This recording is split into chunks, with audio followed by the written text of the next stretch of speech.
A seemingly common world, similar to ours at first glance, holds secrets beyond ordinary human comprehension. Here, the negative emotions of human beings, hatred, fear, grudges, and despair, can take shape and become curses, cursed spirits, dark and powerful entities that threaten the lives of everyone. These obscure forces live in the shadows of everyday life, invisible to most, but always present, waiting for the right moment to strike.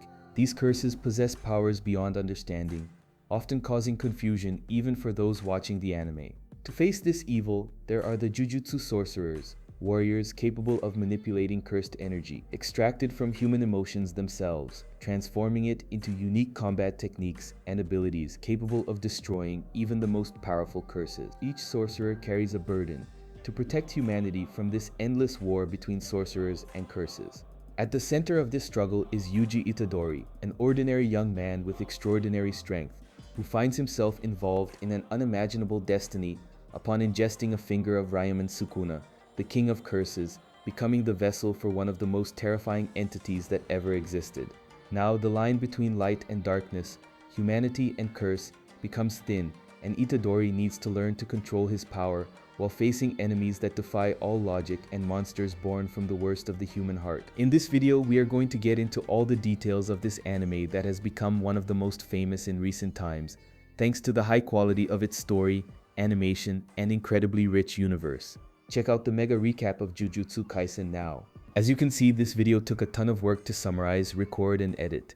I'm not complaining, because I love making these recaps, but if you could reward my work by smashing that like button, leaving a comment helps the video reach more people so we can popularize this wonderful work even more. Leave a comment down below who your favorite character is. Let's get to the recap. Yuji Itadori is a student who, despite leading a seemingly ordinary life, possesses physical abilities that far surpass those of a normal person. His routine was quiet: school, hanging out with the occult club, and frequent visits to his hospitalized grandfather. During one of these visits, however, his life changed forever. On his deathbed, his grandfather left him one last piece of advice: that when his time came, he shouldn't die alone, but surrounded by people. This simple request ended up becoming the compass that would guide Itadori's decisions from then on. Meanwhile, Megumi Fushiguro, a young sorcerer, received a mission to locate a cursed object that was hidden right in Itadori's school. He quickly noticed a strange energy coming from the location and ended up discovering that the object wasn't directly with Itadori, but with his clubmates who had taken the relic and were about to unseal it. What seemed like a harmless prank would reveal itself to be a disastrous choice. Shortly after, Megumi meets Itadori at the hospital and questions him about the object. When he realizes the boy's friends had already messed with it, both rush back to the school. But it was too late. The object, a mummified finger belonging to Ryomen Sukuna, the king of curses, had already begun to attract dangerous spirits to the building. These creatures are born from human negative emotion, fear, hate, sadness, and although invisible to most people, they can manifest when attracted to cursed places or items. Once present, they represent a deadly threat. Itadori's classmates soon become targets, and Megumi tries to protect them using his summoning techniques, like the divine dogs. Itadori, despite being just a regular human, shows impressive physical skills that surprise Megumi. Together, the two manage to resist the initial attack. When Itadori recovers the finger from his friends, he plans to hand it to Megumi so it can be sealed and the danger ended there. But before they can, a much more powerful spirit appears, defeating Megumi with ease and putting his life at risk. Seeing that scene, Itadori remembers his grandfather's last words. Without thinking twice, he throws himself in to save his new companion, even knowing he had no way to fight a curse. The situation seemed hopeless.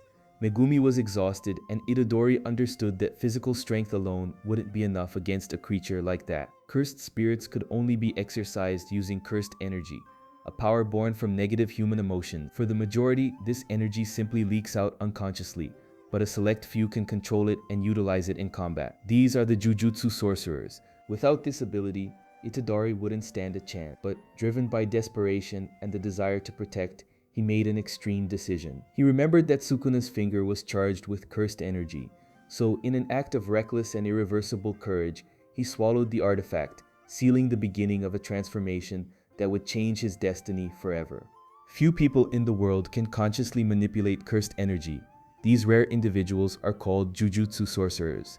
They channel this energy into techniques, barriers, or weapons, and above all, are the only ones capable of exorcising curses. Cursed spirits cannot be destroyed with physical force alone. No matter how strong the blow, without cursed energy, they simply regenerate. That is why a common human like Yuji Itadori wouldn't have the slightest chance against one of these creatures. But amidst the desperation to save Megumi, he makes a decision as bold as it is reckless. He recalls Megumi's explanation of how cursed energy works, and realizes the grotesque finger they had in hand was overflowing with this power. Without thinking much, Itadori swallows it. This act changes everything. By consuming the finger, Itadori becomes the vessel for Ryomen Sukuna, the king of curses, the most feared figure in all of Jujutsu history. It was something no one could imagine happening, and suddenly, the ordinary young man carried within him the most dangerous being that ever existed. Megumi, frightened by the gravity of the situation, tries to exorcise him immediately. Itadori, however, claims that despite feeling strange, he still has control over his body.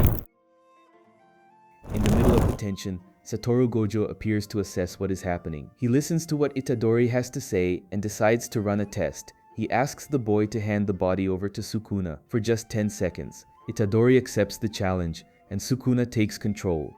The clash that follows is short but impressive. Sukuna, even with a fraction of his original strength, demonstrates why he is so feared. Even so, Satoru Gojo dominates him with ease, proving his own overwhelming power. When the 10 seconds are up, Gojo knocks Itadori out to end the situation. Upon regaining control, Gojo talks to Megumi about the boy's fate. The official order was clear.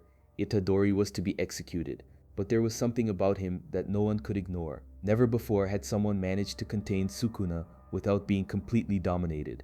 This feat, in itself, was already considered extraordinary. Satoru Gojo then reveals that he managed to postpone the execution, although he couldn't cancel it.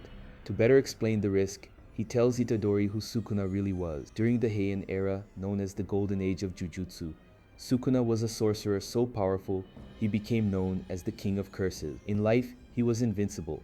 Even after his death, his cursed energy was so vast, it preserved parts of his body. His 20 fingers became special-grade cursed objects, indestructible, scattered throughout the centuries.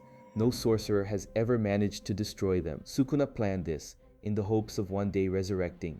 Because of this, eliminating him is a top priority among sorcerers. And now, with Itadori serving as a host, this responsibility has become even more urgent. Satoru Gojo then presents the boy with two choices: be executed immediately, or help collect all 20 fingers, consume them, and only then be eliminated, ensuring that Sukuna disappears along with him. It was like choosing between dying in the present or delaying the inevitable to fulfill an almost impossible mission. Faced with the decision, Itadori, not yet ready to accept death, chooses the second option. To mark the beginning of this path of no return, Gojo hands him another of Sukuna's fingers, and Itadori swallows it, increasing even further the power of the curse he now carries within himself.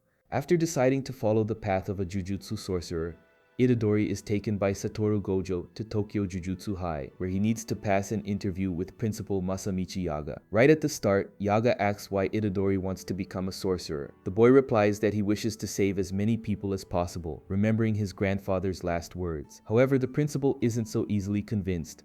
To test him, Yaga uses one of his cursed corpses, dolls created and animated by his innate technique, and puts it in combat against Itadori. The fight is brief, but makes an essential point clear. In the world of Jujutsu, someone's true character is only revealed in the face of a crisis. In the midst of the pressure, Itadori realizes his motive goes beyond the simple desire to follow his grandfather's advice. He understands that containing Sukuna is something only he can do. Running away from this responsibility would be a burden that would haunt him forever, especially if other people died because of it. Recognizing his sincerity, Yaga accepts his entry into the school and asks Satoru Gojo to take him to the dorm. Shortly after, Itadori and Megumi accompany Gojo to the station to pick up Nobara Kugisaki, the third member of the freshman class. From the first meeting, the girl's strong personality is evident. Itadori, curious, asks why there are only 3 students in the first year, and Megumi explains that Jujutsu sorcerers are extremely rare, which makes the classes small. To test Nobara and evaluate the group's compatibility, Satoru Gojo takes the 3 to an abandoned building in Roppongi. He sends Itadori and Nobara to exorcise the cursed spirits inhabiting the place, while he and Megumi stay outside to observe. Since Itadori doesn't know how to use cursed energy yet, Gojo equips him with a cursed tool, a weapon that already contains this power. Inside the building, Itadori shows his impressive physical strength by defeating grotesque curses with ease, surprising Gojo with his rapid adaptation. Nobara also stands out, revealing her curse technique, the straw doll technique. With a hammer, nails, and a straw doll, she transfers damage directly to the enemy's body, a scary but extremely effective method. During the mission, Nobara risks her life to save a boy trapped in the building. Itadori, without thinking twice, punches through a wall to rescue her, albeit clumsily. Despite the stumbles, the duo manages to exorcise all the spirits and complete the task successfully. After the event, Itadori asks Nobara why she chose to become a sorcerer. She answers bluntly. She hated the small town where she grew up, a place full of nosy and judgmental people. Moving to Tokyo was always her dream, and being a sorcerer gave her that opportunity, as well as a way to support herself. The direct answer leaves Itadori surprised, but it makes sense within her worldview. Satisfied with the performance of his new students, Satoru Gojo decides to reward them in a not-so-modest way, taking everyone to eat sushi at a revolving sushi restaurant. Aijichi, the assistant and driver for Tokyo Jujutsu High, takes Itadori, Megumi, and Nobara to a detention center to fulfill a mission ordered directly by the higher-ups. The situation is grave. A special-grade cursed spirit has appeared at the location, but the trio's objective isn't to fight it, but to find survivors and escape with their lives. Before they enter, Ijichi warns them about the threat level. He explains the hierarchy of curses. Grade 4 are weak. Grade 3 could be defeated even with a standard handgun. Grade 2 requires something heavier, like a shotgun, and Grade 1 is so dangerous that even a tank might not be enough. However, above all of them are the special grade spirits, against whom the only real option is to run, unless you are someone like Satoru Gojo, capable of facing them on equal footing. The problem is that Gojo isn't available. He is on another mission, leaving the three apprentices on their own. As they prepare, a desperate woman tries to invade the detention center, begging for the life of her son Tadashi. The authorities restrain her, but Itadori witnesses her despair and promises he will bring the boy back. Shortly after, Ijichi raises a curtain, or veil, a barrier that hides the location from outside view and restricts access, marking the start of the mission. Inside the building, the atmosphere is suffocating. The group quickly realizes there are no survivors left. Itadori finds Tadashi's body, lifeless, and insists on taking it back to his mother. Megumi stops him, saying it would be useless and dangerous. The disagreement sparks an intense argument. For Megumi, Tadashi, a criminal, didn't deserve to be saved. But Itadori revolts, stating that no one deserves to die that way. Megumi then provokes him, asking how he would feel if someone Itadori saved went on to kill someone else later. Itadori throws the question back, reminding him that he himself had been saved. The heavy mood is interrupted when a curse appears and captures Nobara. Almost simultaneously, one of Megumi's divine dogs is destroyed, making the level of danger they face clear. Immediately after, the special grade cursed spirit appears before them. In a brutal attack, it severs Itadori's hand without difficulty. Faced with despair, Itadori tries to convince Sukuna to take control, shouting that if he dies, the King of Curses will lose his vessel. Sukuna, however, shows no concern. Arrogant, he reminds Itadori that there are still 18 fingers scattered around the world, and that sooner or later, he will find another way to return. More than that, Sukuna threatens him, saying that if he takes control now, he won't waste time fighting the spirit. His first targets would be Megumi and Nobara. Without alternatives, Itadori asks Megumi to run with Nobara while he distracts the enemy. Megumi is reluctant but obeys, carrying his injured classmate and leaving Itadori alone before the creature. Only then does Itadori allow Sukuna to fully take control. The change is immediate. In command of the body, Sukuna thinks about how he could torment the boy more. He considers chasing Megumi and Nobara, but soon gives up, realizing Itadori would regain consciousness immediately. That wouldn't be any fun. Next, he tries to drag the special grade spirit out of the detention center, but the creature refuses, determined to stay in its territory. Sukuna does not accept being defied. Feeling offended by the spirit's refusal to follow him, the King of Curses tears it apart with ease, reducing the creature to scattered flesh and bone. He soon discovers the source of that enemy's immense strength. It had devoured one of his fingers. Sukuna takes it for himself and swallows it without hesitation, increasing his power even further. However, upon realizing he had done exactly what Itadori wanted, eliminated the special grade, Sukuna gets irritated. Sarcastic, he calls Itadori back to control, but nothing happens. For the first time, Itadori cannot retake the body. Sukuna is free, and this is a terrible omen. Outside the detention center, Megumi sends Nobara to the hospital and stays waiting for his friend's return. But it isn't Itadori who appears, it is Sukuna, walking calmly toward him with a cruel smile. Without delay, Sukuna rips Itadori's heart out with his own hands. He himself can survive without the organ, but Itadori cannot. Thus, he ensures the boy won't be able to reassume the body without signing his own death warrant. A cold and ingenious move. Megumi sees no alternative. He invokes the totality of his cursed technique, the 10 Shadows technique. With it, he can create Shikigami from his shadows, creatures that must be tamed before fully obeying. Sukuna watches every move with interest. Instead of underestimating him, he recognizes Megumi's extraordinary potential, but doesn't stop mocking him for holding back so much, for always fighting with brakes on, without daring to explore the full range of his abilities. The battle unfolds unevenly, with Sukuna toying while pressuring Megumi. When all seems lost, Itadori does the unthinkable.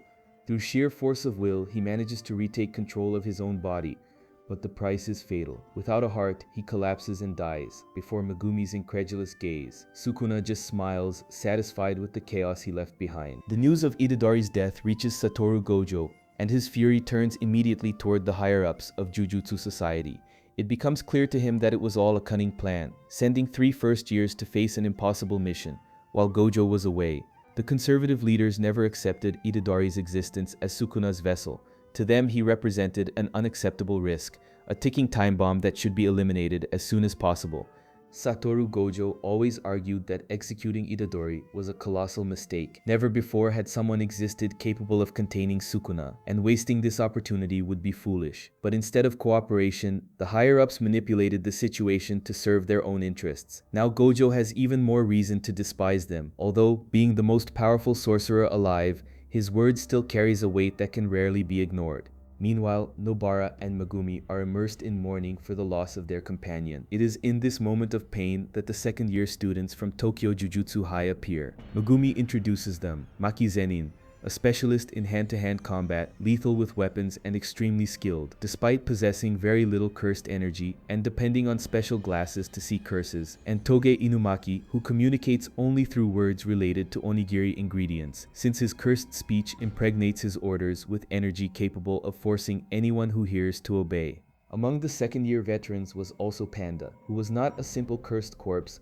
but Principal Yaga's most advanced creation. Unlike common dolls, Panda possessed full consciousness, his own thoughts, emotions, and impressive combat capability. He was, in fact, a unique existence. There was yet another senior student, but his identity would only be revealed later. After the introductions, Maki went straight to the point. She summoned the first-year students to participate in the Kyoto Goodwill event, a traditional competition between the Tokyo and Kyoto schools. Normally, only more experienced students, second and third years, were sent. But with the seniors suspended, the rookies would need to take on this responsibility. Meanwhile, elsewhere in the city, Suguru Geto appeared alongside cursed spirits that followed his leadership. Among them was Jogo, a curse with a grotesque appearance, with a head shaped like a volcano. Jogo's goal was clear: exterminate humanity and establish a world governed by curses. Unsure how to overcome the sorcerers, he questioned Geto, who gave him 2 conditions. First, neutralize Satoru Gojo, the most powerful sorcerer of the current age. Second, ensure that Yuji Itadori, Sukuna's vessel, was lured to their side. Confused, Jogo recalled that Itadori had died, but Geto merely smiled enigmatically. Inside his soul, Itadori found himself before Sukuna in a shadowy and distorted space, the king of curses' innate domain. To the boy's surprise, Sukuna didn't want him to stay dead. On the contrary, he offered him a deal to bring him back to life. The conditions were simple and at the same time cruel. Itadori would have to cede control of his body to Sukuna for 1 minute, whenever the word enchain binding vow was spoken, in addition to forgetting the pact completely upon waking. To make the proposal more acceptable, Sukuna promised that during this minute, he wouldn't hurt anyone. Itadori rejected it immediately, refusing to trust the curse. He demanded to be revived without any conditions. Sukuna then explained about binding vows, contracts sealed by cursed energy. These pacts were sacred within the Jujutsu world, and violating them would bring punishments worse than death, even for someone like him. In other words, if Itadori accepted, Sukuna would have no choice but to keep his word. Thus, Itadori was brought back to life. When he opened his eyes, he found Satoru Gojo in front of him, smiling as if he already knew this would happen. However, Gojo asked the school doctor Shoko Ieri, to keep Itadori's resurrection a secret. For him, it was fundamental that the boy got stronger before the higher-ups discovered the truth. Meanwhile, Jogo became inflamed with arrogance, claiming he would be capable of defeating Satoru Gojo in direct combat. Suguru Geto, more calculating, warned him that killing Gojo was practically impossible, and that sealing him would be a more realistic strategy. Even so, Jogo, impetuous, set everything around him on fire just to prove his strength, insisting he could destroy the world's most feared sorcerer. Back with the protagonists, Gojo began to teach Itadori about the differences between cursed energy and cursed techniques. He compared the energy to raw electricity, while the techniques would be the appliances powered by it. Itadori didn't possess an innate technique, but because he carried Sukuna's energy inside him, he had the potential to learn to control it efficiently. His first challenge would be to keep the energy flow stable, full-time, something that required emotional discipline. For this, Gojo prepared a peculiar training regimen, watching movies non-stop while facing cursed corpses created by Principal Yaga, in order to train his concentration and prevent his emotions from dominating the cursed energy. Meanwhile, Megumi decides to visit Tadashi's mother. He feels responsible for not having been able to save the young man at the detention center and, with a face heavy with regret, hands her son's ID badge as a memento. Elsewhere in the story, Satoru Gojo is surprised by an ambush prepared by Jogo, who attacks him on his way to a meeting with Principal Yaga. However, the confrontation quickly turns into a scene of humiliation for the curse. Jogo cannot even touch Gojo, who demonstrates the superiority of his technique. The Limitless, this ability manipulates the space around him, bringing the concept of infinity into reality. In practice, any attack launched against Gojo slows down more and more as it approaches, until it stops completely before hitting him. It is as if an invisible and impenetrable barrier constantly protects him. But that is just a fraction of his power. Gojo can manipulate this technique in different ways, such as the devastating attraction of Cursed Technique Lapse, Blue, created by amplifying cursed energy, or the opposing force of Cursed Technique Reversal Red, capable of repelling everything around it with massive destruction, albeit at the cost of a gigantic amount of energy. Even more impressive is the fusion of these two forces, Hollow Technique Purple. By uniting attraction and repulsion, Satoru Gojo literally erases space in his trajectory, eliminating anything in his path from existence. Furthermore, he is the bearer of the legendary Six Eyes, a gift that grants him extraordinary perception of the flow of cursed energy. Thanks to them, Gojo can analyze enemy techniques and react instantly, using his energy with an efficiency unattainable for any other sorcerer. This combination makes him practically invincible, seeming more like a deity observing and controlling everything around him. Desperate in the face of such superiority, Jogo decides to resort to his supreme technique, domain expansion. He materializes the coffin of the Iron Mountain, a volcanic hell designed to incinerate anything inside it. For Jogo, this is his ultimate weapon, but Gojo, confident, sees it as a perfect opportunity to teach Itadori about this concept. With tranquility, he teleports out of the battle, picks up his student, and returns with him inside Jogo's domain, just so Itadori can watch the confrontation up close. Satoru Gojo then explains to the boy that every sorcerer or curse possesses an innate domain, a reflection of their own soul in the form of a mental space. Expanding this space into reality with cursed energy is the pinnacle of power, the final technique that guarantees any attack within it will inevitably hit its target. However, when two domains come into conflict, the more refined and powerful one always prevails. Satoru Gojo decides to expand his own domain, Unlimited Void. In an instant, the reality created by Jogo is crushed and replaced by Gojo's. Within this space, Jogo's mind is buried under an endless flow of information.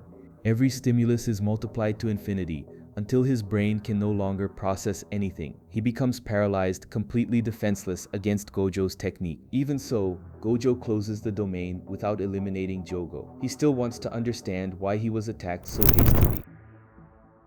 Before he can extract answers, Hanami, a special grade curse that also follows Suguru Geto, appears unexpectedly and rescues Jogo. Meanwhile, the Tokyo students have their own tensions to deal with. Megumi and Nobara end up running into visitors from the Kyoto school, who arrive accompanying their principal, Yoshinobu Gakuganji, for a meeting with Yaga. Among the students, Aoi Todo stands out, a third-year fighter who is extremely powerful and eccentric, and Mai Zenin, Maki's twin sister, whose relationship with the family is marked by rivalry and grudges. Right at the first meeting, Arui approaches Megumi with his famous question, "What kind of woman is your type?" Taking Megumi by surprise, he replies that appearance doesn't matter, but rather someone with firm and unshakable character. The answer, instead of displeasing, leaves Aru euphoric. He explodes with joy and, after a punch, declares that Megumi is now his best friend. Meanwhile, Nobara and Mai face off in an exchange of acidic insults, which almost evolves into something more serious. The confusion is only contained because the seniors arrive in time to intervene and prevent the fight from escalating. Later, amidst the calm, Nobara questions Maki about why she follows the career of a sorcerer if she can't even see cursed spirits without glasses. Maki, with her usual coolness, replies that she does it just to spite her family. For Nobara, this attitude is simply perfect, to the point that, jokingly, she declares herself the president of the Maki Zenin fan club. While the interactions between students happen, Gakuganji waits for the meeting with Yaga. However, it is Satoru Gojo who appears. He reports having been attacked the previous day by a special grade curse that wasn't in the records, a sign that something bigger is underway. Instead of limiting himself to the warning, Gojo provokes Gakuganji, criticizing the antiquated rules and the rigidity of the higher-ups. For him, change is inevitable, and the old principle's resistance is nothing more than attachment to the past. Junpei Yoshino, a student constantly tormented by classmates, he has already lost any faith in human kindness, carrying only resentment and bitterness. In an attempt to distract himself, he goes to the movies, but fate plays a cruel trick. His bullies are in the same theater. When the situation seems to be heading for another day of suffering, a mysterious man appears, and before Junpei's astonished eyes, brutally kills all the delinquents who were tormenting him. Junpei decides to follow the mysterious man he met at the cinema, but soon discovers he isn't just any stranger. It is Mahito, a special grade cursed spirit, part of the alliance of curses led by Suguro Geto. Meanwhile, Itadori receives a new mentor introduced by Satoru Gojo, Kento Nanami. Unlike Gojo's relaxed and extravagant way, Nanami is serious, methodical, and direct, conveying calm and confidence. This practical posture makes him an extremely reliable sorcerer, someone who knows exactly how to act in any situation. Shortly after, Itadori and Nanami are sent to investigate a brutal murder inside a cinema, the same one where Junpei was. The scene is shocking, but they quickly realize this is no ordinary crime. There are clear signs of a curse's action. During the investigation, they come across two deformed creatures. Itadori believes at first that they are curses, but Nanami notices a terrible detail, a watch still attached to the wrist of one of them. They were humans, transformed into monsters through a cursed technique. The discovery revolts Itadori. The idea of a cursed spirit capable of distorting human bodies so cruelly fills him with hate. But this time, he isn't unarmed. In his training with Satoru Gojo, he learned a new ability called Divergent Fist. This technique takes advantage of his superhuman strength and speed. The physical blow hits first, followed a fraction of a second later by the impact of the cursed energy. The result is a double attack, devastating and unique. To continue the investigation, Nanami splits up. He asks Itadori and Ijichi to observe Junpei, a suspect for having been present at the cinema, while he himself tracks Mahito directly through the traces of cursed energy left behind. Meanwhile, Mahito approaches Junpei, realizing the boy can see him. He understands that he has the potential to become a sorcerer. In the following days, the two spend time together in the sewers, discussing ideas and philosophies. Mahito explains that curses are born from humanity's negative emotions: fear, grudge, disgust. If many people feared foxes, for example, a fox curse could emerge.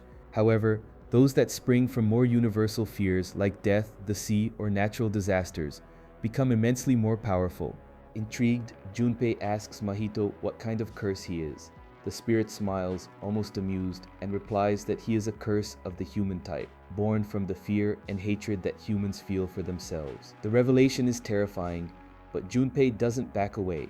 The conversations continue. In one of them, Junpei reflects that the opposite of love would be hate, although he has heard it could be indifference. Mahito doesn't worry about such abstraction. For him, life holds no greater meaning, just an existence shaped by chance. To prove his point, he shows the boy the grotesque corpse of a transfigured human and asks if that bothers him. Junpei replies coldly. He feels nothing. He says he would only care if it were someone close, like his mother.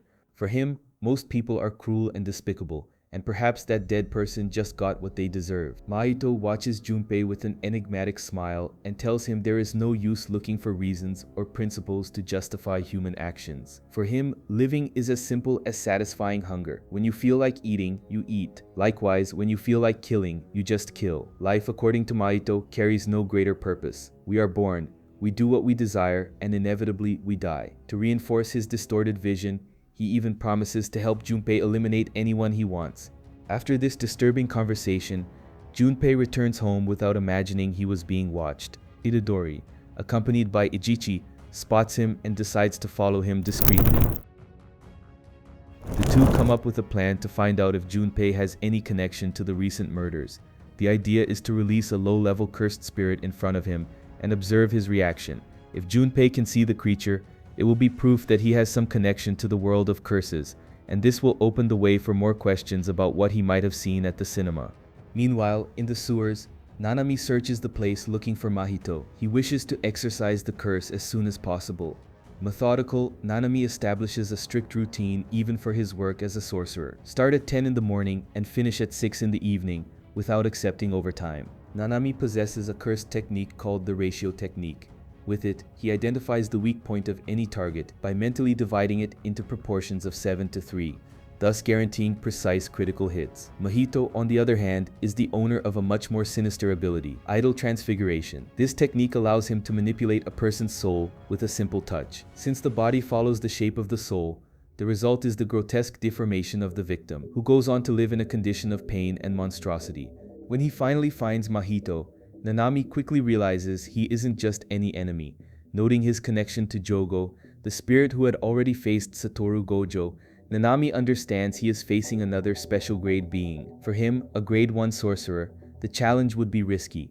Mahito begins combat by launching a horde of transfigured humans, his grotesque creations, against Nanami. These people, victims of experiments, are transformed into living weapons that obey the curse's orders until their short and miserable lives come to an end. But Mahito isn't satisfied with just this. He desires something new. He intends to remodel the soul of a Jujutsu sorcerer, believing they might last longer than common humans. In his eyes, Nanami would be the perfect candidate for this experiment. Nanami, however, shows no interest in such daydream. What really bothers him is the time. The clock already reads 5:30 p.m., and he hates working past the agreed time. Nothing would make him continue past 6 o'clock, for his discipline with his own limits is unshakable. As the battle advances, elsewhere in the city, Junpei encounters one of his teachers standing in front of his house. It was a man he despised deeply. The teacher scolds him for not attending the funeral of his classmates, without realizing those young people were never friends, but bullies who tormented Junpei's life. Hate begins to overflow inside him, about to take control when Itadori appears suddenly and interrupts the scene. It is at this moment that Itadori realizes clearly Junpei is capable of seeing curses. Back in the sewers, the fight between Nanami and Mahito reaches its peak. When the clock finally strikes 6 p.m., Mahito mocks him, believing Nanami had reached his limit. But the curse had no idea what was about to happen. Nanami had imposed a binding vow on himself. During normal working hours, he restricted the use of his cursed energy to between 80 and 90% capacity. In exchange, when he went past the established time, this energy expanded beyond the limit, reaching between 110 and 120%. And now, in full overtime, Nanami was more dangerous than ever. Nanami doesn't enter his overtime state with the intention of defeating Mahito. He knows it would be impossible to win alone. A single touch from the enemy would mean his death. Therefore, instead of risking a direct confrontation, he concentrates all the extra cursed energy into a devastating blow, using it as a means to open a path to escape. Meanwhile, Itadori decides to approach Junpei on his own, since he cannot locate Ajichi. At first, he asks some cautious questions, but soon realizes Junpei isn't a threat. The boy can see curses, but he had no involvement in the cinema murders. Little by little, the two begin to connect through a common passion: movies. Itadori is still a novice on the subject, forced to watch countless films on Satoru Gojo's recommendation, but this ends up serving as a point of connection between them. The conversation is interrupted by the arrival of Junpei's mother, who welcomes Itadori warmly and invites him to dinner. During the meal, the atmosphere is light and relaxed, allowing Junpei for the first time in a long while to feel like a regular teenager. Amidst laughter, Junpei asks about Itadori's family, and he explains he never knew his parents. Raised only by his grandfather, Itadori moved in with his classmates at Tokyo Jujutsu High after the death of the only relative he had. At a certain moment, Junpei asks Itadori directly if he is a Jujutsu sorcerer. Surprised, Itadori admits he is. For an instant, he hesitates, reflecting on whether he should have revealed the truth. but doesn't take it back. The sincerity, however, generates a new question. How does Itadori feel about killing people? Itadori answers immediately that he would never feel good about it. Junpei insists, questioning what he would do against evil sorcerers. Even so, Itadori maintains his position. He wouldn't kill, because crossing that line would make death an acceptable option, and once that happened, his soul would be corrupted. The words leave a strong impression on Junpei. When Itadori leaves, he remains reflecting, coming to the conclusion that he does not wish to have his soul stained. He doesn't want to cross that limit. But his resolution comes undone tragically that same night. Upon waking, Junpei finds the devastating scene of his mother's lifeless body. The cause is a finger of Sukuna, left purposely on the table while he slept. The cursed object attracted spirits that attacked her, all part of Mahito's cruel plan. Consumed by pain and hatred, Junpei easily believes the poisonous words of Mahito, who convinces him that someone from his school was responsible for cursing his mother and placing the finger in his house. Rage dominates him completely, and fed by this cursed energy, he awakens his innate technique, Moondregs, a poisoned power that takes shape through a jellyfish-shaped Shikigami. Determined to get revenge, Junpei invades the school, focused on his bullies. His first target is the leader of the group, the rich kid who always tormented him and whom he believes is behind everything. Before he can attack, however, Itadori appears, warned by Nanami about the death of Junpei's mother. He went looking for his friend with the intention of comforting him, but didn't expect to find him consumed by rage and about to commit an irreversible act. Itadori tries to stop Junpei from crossing the line that would transform him into someone who takes lives, but the boy, consumed by pain and resentment, refuses to listen.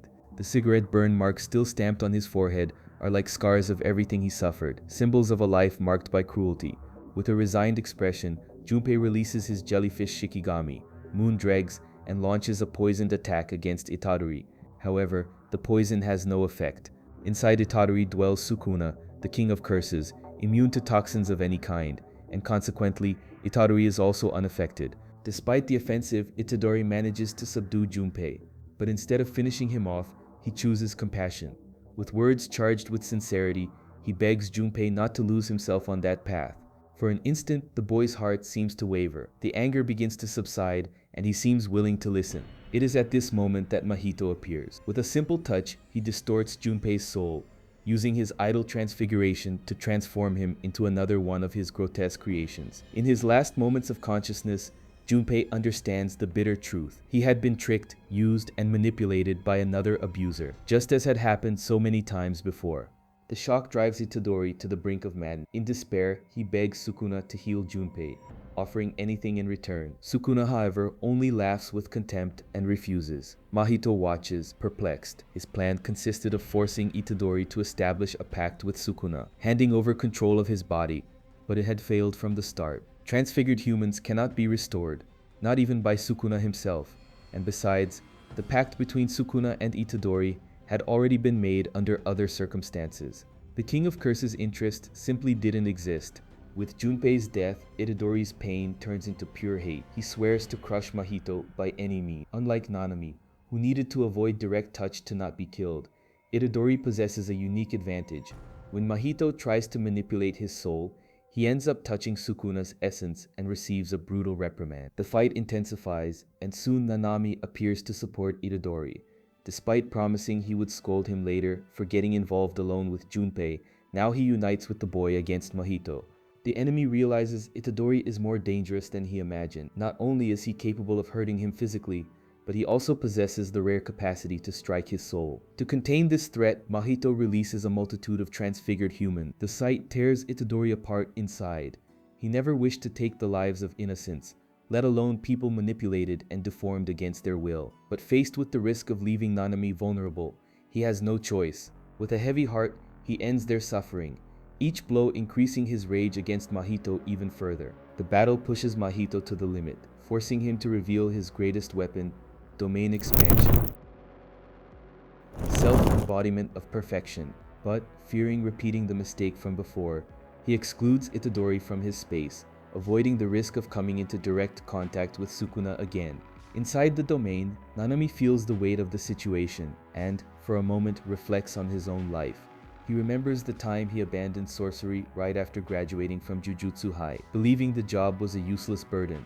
He dreamed of something simple, savoring his favorite bread, diving into quiet reading, saving enough money to retire early in a peaceful and cheap country. But when he tried that life, working as a salaryman, he realized how empty that daily routine was. Manipulating clients, dealing with selfish interests, and living immersed in purposeless exhaustion, none of that brought meaning to his existence. Nanami wonders for an instant if returning to be a sorcerer was a mistake. The answer comes immediately. No. He recalls a day at his favorite bakery, when he saved the young attendant from a curse that tormented her. The satisfaction of that single act far surpassed all the years he spent in an office, trapped in a routine without purpose. Even if his life ends there, he understands that being a sorcerer was never in vain. With this conviction, Nanami prepares inside Mahito's domain, resigned, but also proud of his choice. It is then that Itadori, surprisingly, manages to break into the barrier from the outside and enter the domain. To comprehend this feat, one must understand what domains are. They are manifestations of the interior of a person's mind and soul, shaped through an immense amount of cursed energy. Each domain carries with it a special effect known as guaranteed hit, which ensures the advantage of its creator. Satoru Gojo's unlimited void, for example, overloads the brain of anyone trapped in his space, making it impossible to escape unharmed. Mahito's self-embodiment of perfection allows him to freely touch the soul of anyone within his limits, making Nanami an inevitable prey. However, the more powerful and devastating the effect of a domain is, the more vulnerable it becomes to external attacks, since a good part of the cursed energy is spent keeping its interior active. It was precisely this fragility that Itadori exploited by breaking Mahito's barrier. Once inside, the curse's fate changes completely. By attempting to touch Itadori's soul, Mahito comes into direct contact with Sukuna, awakening the King of Curse's fury. The reaction is immediate. Sukuna almost exterminates him on the spot, and the domain shatters into countless fragments. Mahito, realizing he wouldn't get a second chance, uses what little energy he has left to flee, escaping by a hair before Nanami and Itadori can finish him. Meanwhile, far from there, Suguru Geto and his allied cursed spirits enjoy a rare moment of rest, while at the same time planning their next steps. At Tokyo Jujutsu High, Satoru Gojo talks to Nanami about Sukuna's finger found at Junpei's house. Nanami explains he handed it directly to the higher-ups. Although he criticizes Gojo for his carefree posture regarding such critical issues, he also admits to being worried about Itadori's mental state, who had just lost a friend and was forced to face the harsh reality of eliminating transfigured humans. Even so, he feels relief knowing the boy will be able to have a moment of respite together with his companions. Itadori reunites with Megumi and Nobara with enthusiasm, ready to resume his routine alongside them.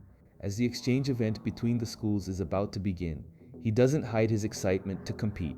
Satoru Gojo, true to his own style, suggests that the revelation that Itadori is still alive be made in a grandiose way, but the return isn't received the way he imagined. Nobara and Megumi react with frustration and anger, criticizing Itadori harshly for hiding his survival until that moment. The scene doesn't go unnoticed by Principal Gakuganji, who reacts with indignation. He immediately gathers the students from the Kyoto school to organize a plan whose objective is clear: eliminate Itadori once and for all.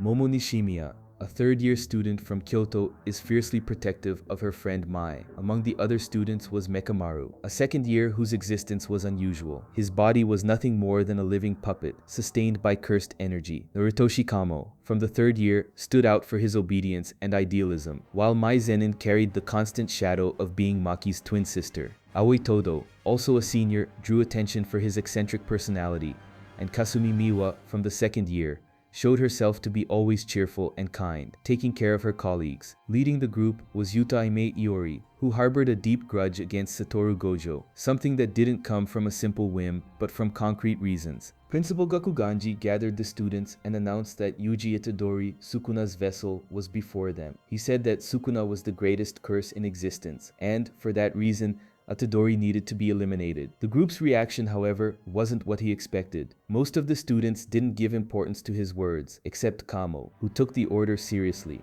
Aoi, for his part, showed himself indifferent as always, while Kasumi Miwa became visibly uncomfortable with her principal's aggressive posture. In this climate, Satoru Gojo alerted Yutahime that there was someone close to them leaking information to the enemy, leaving an air of suspicion hanging.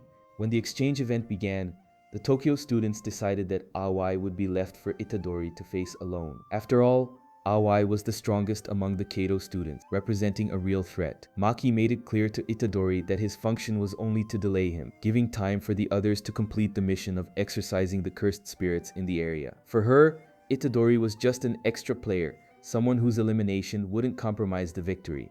But Itadori didn't accept being treated that way. He wanted to prove how much he had evolved in the last few months and wished to face Awai on equal footing. Thus, when the dispute began, he went after him with determination. The two exchanged brutal blows, punches, and kicks at high speed. And, in the middle of the battle, Awai asked the question he always used as a test. He wanted to know what kind of woman Itadori liked. Without hesitating, Itadori replied that he preferred tall women with big butts. To everyone's surprise, this answer awakened a strange affinity in Awai. Meanwhile, another fight was happening, Panda versus Mekamaru. Unlike other cursed corpses, Panda possessed intelligence and feelings, the result of a special creation that granted him 3 distinct cores. The first, the Panda core, brought balance. The second, the Gorilla core, increased his physical strength absurdly. And the third, even more enigmatic, remained a mystery never revealed in the manga. During the combat, Panda deduced that Mekamaru must be controlled remotely, since his cursed energy was impressively high.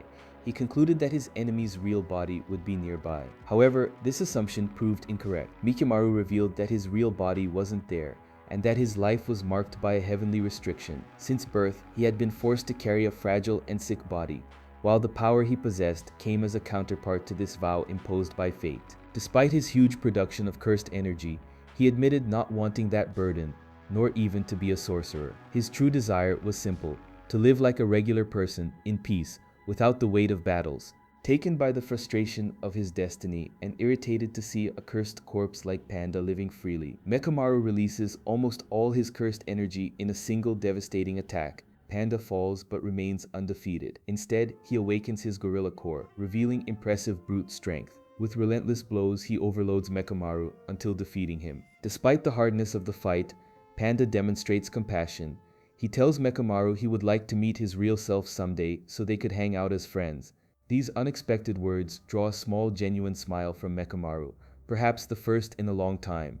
Meanwhile, another dispute happens between Kasumi Miwa and Maki. During the exchange blows, Kasumi Miwa remembers a conversation with Mai, in which she had described Maki as someone weak and unimportant. Now, faced with reality, she sees how wrong she was. Maki is exactly the opposite, a relentless combatant with impressive strength and skill. Outside the arena, the supervisors comment on the fight. Mei, always practical and focused on money, is surprised by Maki's strength and questions why she is still classified as grade 4, despite being a master with cursed tools. Satoru Gojo replies that this isn't a result of lack of talent, but rather the manipulation of the Zenin clan itself, which keeps her in a low position on purpose. In the Jujutsu world, 3 great clans dominate the hierarchy: Zenin, Gojo, and Kamo. These groups, allied with the higher-ups, shape the rules and exercise great power over sorcerers. In the case of the Zenin clan, their reputation is marked by prejudice against women. Those who aren't born with valuable cursed techniques are treated as useless, despised even within their own family. Maki, Mai, and Megumi belong to this clan, but only Maki openly defies its tradition, rejecting the fate imposed on her and fighting with all her might to prove she isn't the failure the clan insists on seeing. While Maki faces her own burden, Nobara wages a battle against Momo. The young girl from Kyoto tries to destabilize her with speeches about the difficulties faced by female sorcerers, especially in the Zenin clan, where expectations are suffocating. For Momo, women need to be perfect in everything. It isn't enough to be strong, they must also fit into rigid molds. Nobara, however, doesn't accept this kind of thinking. Revolted, she screams that no one is forcing Momo to continue as a sorcerer, and that if she doesn't like it, she can simply quit. Her voice becomes even firmer when she declares that life isn't a job where you need to meet others' expectations. She states that she can be feminine, like clothes and shopping, and still love fighting and facing curses. For Nobara, there are no perfect boxes into which a woman must fit. Inspired by Maki, she highlights her friend's courage in fighting against the clan that considers her weak, just because she knows the value she really has. Then she hits Momo with a powerful hammer blow, ending the fight. but the victory lasts little. Mai intervenes, firing a bullet toward Nobara, preventing her from finishing Momo. At that moment, Maki had already defeated Kasumi Miwa and taken her sword. With the weapon in hand, she finds Mai, and the two sisters end up face to face. The conversation that follows carries deep hurts. Mai accuses Maki of having abandoned her when she decided to leave the Zenin clan, forcing her to deal alone with the weight of her choices. Maki, for her part, doesn't respond with resentment. She just apologizes, saying she needed to leave. She explains that her desire was always to become the head of the clan, but for that, she needed to leave the suffocating environment that would never allow her growth as a sorcerer. It is at this moment that an important revelation about twins in the Jujutsu world arises. They are seen as a single existence. This means Maki and Mai share power inevitably. Mai inherited the cursed technique called construction, while Maki was born under a heavenly restriction, without any cursed energy, but with an extremely powerful physical body. Because they are twins, part of Mai's energy ends up being transferred to Maki, preventing either of them from reaching their full potential alone. The conversation between the two sisters is charged with resentment, but also a silent pain. In the end, Mai tries to surprise Maki, firing a bullet created with her technique, since she had exhausted all conventional ammunition. Confident that her sister would lower her guard, she believes this will be the final blow. But Maki, with superhuman reflexes, catches the bullet with her bare hands and subsequently defeats Mai without hesitation. In the distance, Nobara watches and reflects to herself, impressed with Maki's strength and determination. She recognizes there is a talent there that she herself doesn't possess, and in an almost humorous way, admits to being a little in love with that incredible woman. Meanwhile, another confrontation unfolds between Megumi and Noritoshi Kamo. The young man from the Kamo clan insists they are alike, since both carry techniques inherited from traditional and powerful families. Megumi, with the Zenin clan's 10 Shadows technique, and Kamo, with his clan's blood manipulation, would be, in Noritoshi's view, natural heirs and future leaders. Megumi, however, rejects this idea, showing he doesn't share the same ambition or pride regarding the clan. In another part of the field, Toge Inumaki finds himself facing a cursed spirit much stronger than promised by the event organizers. The fight is clearly beyond his strength, and he realizes this quickly. Without wasting time, he takes the smartest decision: retreat. Running, he ends up finding Megumi and Kamo, and the three decide to join forces. It is curious and even refreshing to see how, at this moment, strategic escape is treated as a legitimate part of the battle. Soon, they need to face the threat together, a cursed spirit that takes the form of a tree. To the young men's surprise, the monster speaks, openly declaring that it wishes to eradicate humanity in the name of Mother Earth. Meanwhile, on the adult side, something strange happens. The images broadcasting the event are suddenly cut. Satoru Gojo, Yutahame, and Gakuganji realize the gravity of the situation and run toward the location to protect the students. At the same time, Principal Yaga goes to check on Master Tengen's barrier. This immortal sorcerer is responsible for protecting the Jujutsu schools with their barriers, and any suspicion of invasion requires immediate attention. In the middle of this confusion, Juzo Kumiya appears, a perverse sorcerer obsessed with turning people into hangers made of flesh and bone. Simultaneously, the tree-shaped spirit reveals its identity: Hanami, one of Suguru Geto's allies, the same group that had rescued Jogo in the fight against Satoru Gojo. It becomes clear then that the villains took advantage of the school event to initiate a planned invasion. Jutsu quickly erects a special barrier around the event area. This barrier is peculiar. Anyone can enter and exit, with a single exception: Satoru Gojo. The most powerful sorcerer is momentarily prevented from helping, and the students are left alone to face the threat. Inside the chaos, Megumi, Kamo, and Inumaki find themselves fighting directly against Hanami. The enemy demonstrates overwhelming power, but the situation changes when Maki appears to support them, wielding a special grade curse tool known as Playful Cloud. With her monstrous skill, she manages to cause real wounds to the creature. United, Maki and Megumi join forces to contain Hanami. At this moment, Megumi reveals a new Shikigami in his collection, the Divine Dog Totality, showing that he is also evolving amidst the battlefield. Megumi's 10 Shadows technique allows him to summon up to 10 different Shikigami in the form of animals. When one of them is destroyed, its cursed energy is not lost, but rather transferred to another Shikigami. It was in this way that, after the death of his white Divine Dog, its power ended up being absorbed by the black Divine Dog, giving rise to a new creature, much more powerful Divine Dog Totality. At the start of the battle, Maki and Megumi managed to handle the situation well, But things change quickly. Megumi is hit by a cursed bud, a type of seed that, if not treated, consumes his cursed energy and grows inside his body, tearing it from the inside out. To make matters worse, Maki also ends up being attacked while trying to help her companion. It is at this moment that Yuji Itadori and Aoi Todo arrive to take over the fight, while Panda takes charge of getting Maki and Megumi out of the barrier, ensuring they receive treatment. Before leaving, Megumi addresses Itadori and leaves a striking phrase: "If he dies again, it will be he himself who takes care of killing him."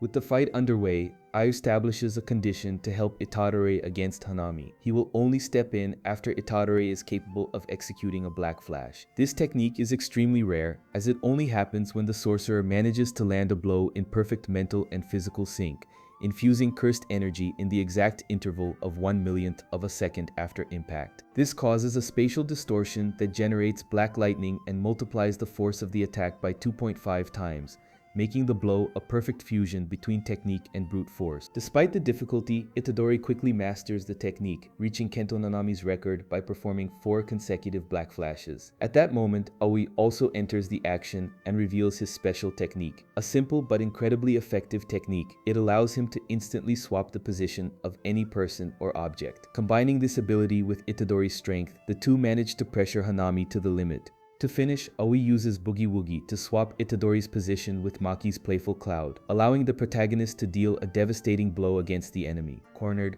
Hanami attempts to activate his domain expansion, but hesitates. After all, Satoru Gojo appears on the battlefield. He breaks the barrier created by the villains without difficulty, and, in a matter of moments, neutralizes the entire threat. Hanami is hit by Gojo's Hollow Purple, while Juzo Kumiya ends up defeated by Blue and captured for interrogation. Later, the sorcerers discover the true intention behind the attack. The confrontation in the arena was nothing more than a distraction. The villain's real goal was to invade the location where the higher-ups kept Sukuna's fingers. The secret room, which had even received the finger responsible for the tragedy in the life of Junpei Yoshino and his mother, ended up being discovered by the enemies. All of this was part of a much bigger plan. Hanami, the arboreal cursed spirit, was just the bait. While the sorcerers were busy protecting the students, the villains executed the real heist, in a strategy that put at risk even the safety of Master Tengen, whose power of immortality makes them even more important than Satoru Gojo himself. Back at Tokyo Jujutsu High, the students and teachers discover they were victims of a devastating theft. 2 of Sukuna's fingers, along with death paintings 1, 2, and 3, disappeared while they were busy undoing the enemy veil. The captured villain, Juzo Kumiya, claims to know nothing about the bigger plan. His only function was to handle the barrier. With the immediate danger controlled, attention turns again to the students of the Kyoto and Tokyo schools. As the previous competition had been interrupted, Satoru Gojo decides to resolve the dispute in an unexpected way. A baseball game between the two teams. The rivalry is intense, but in the end, victory goes to the Tokyo team.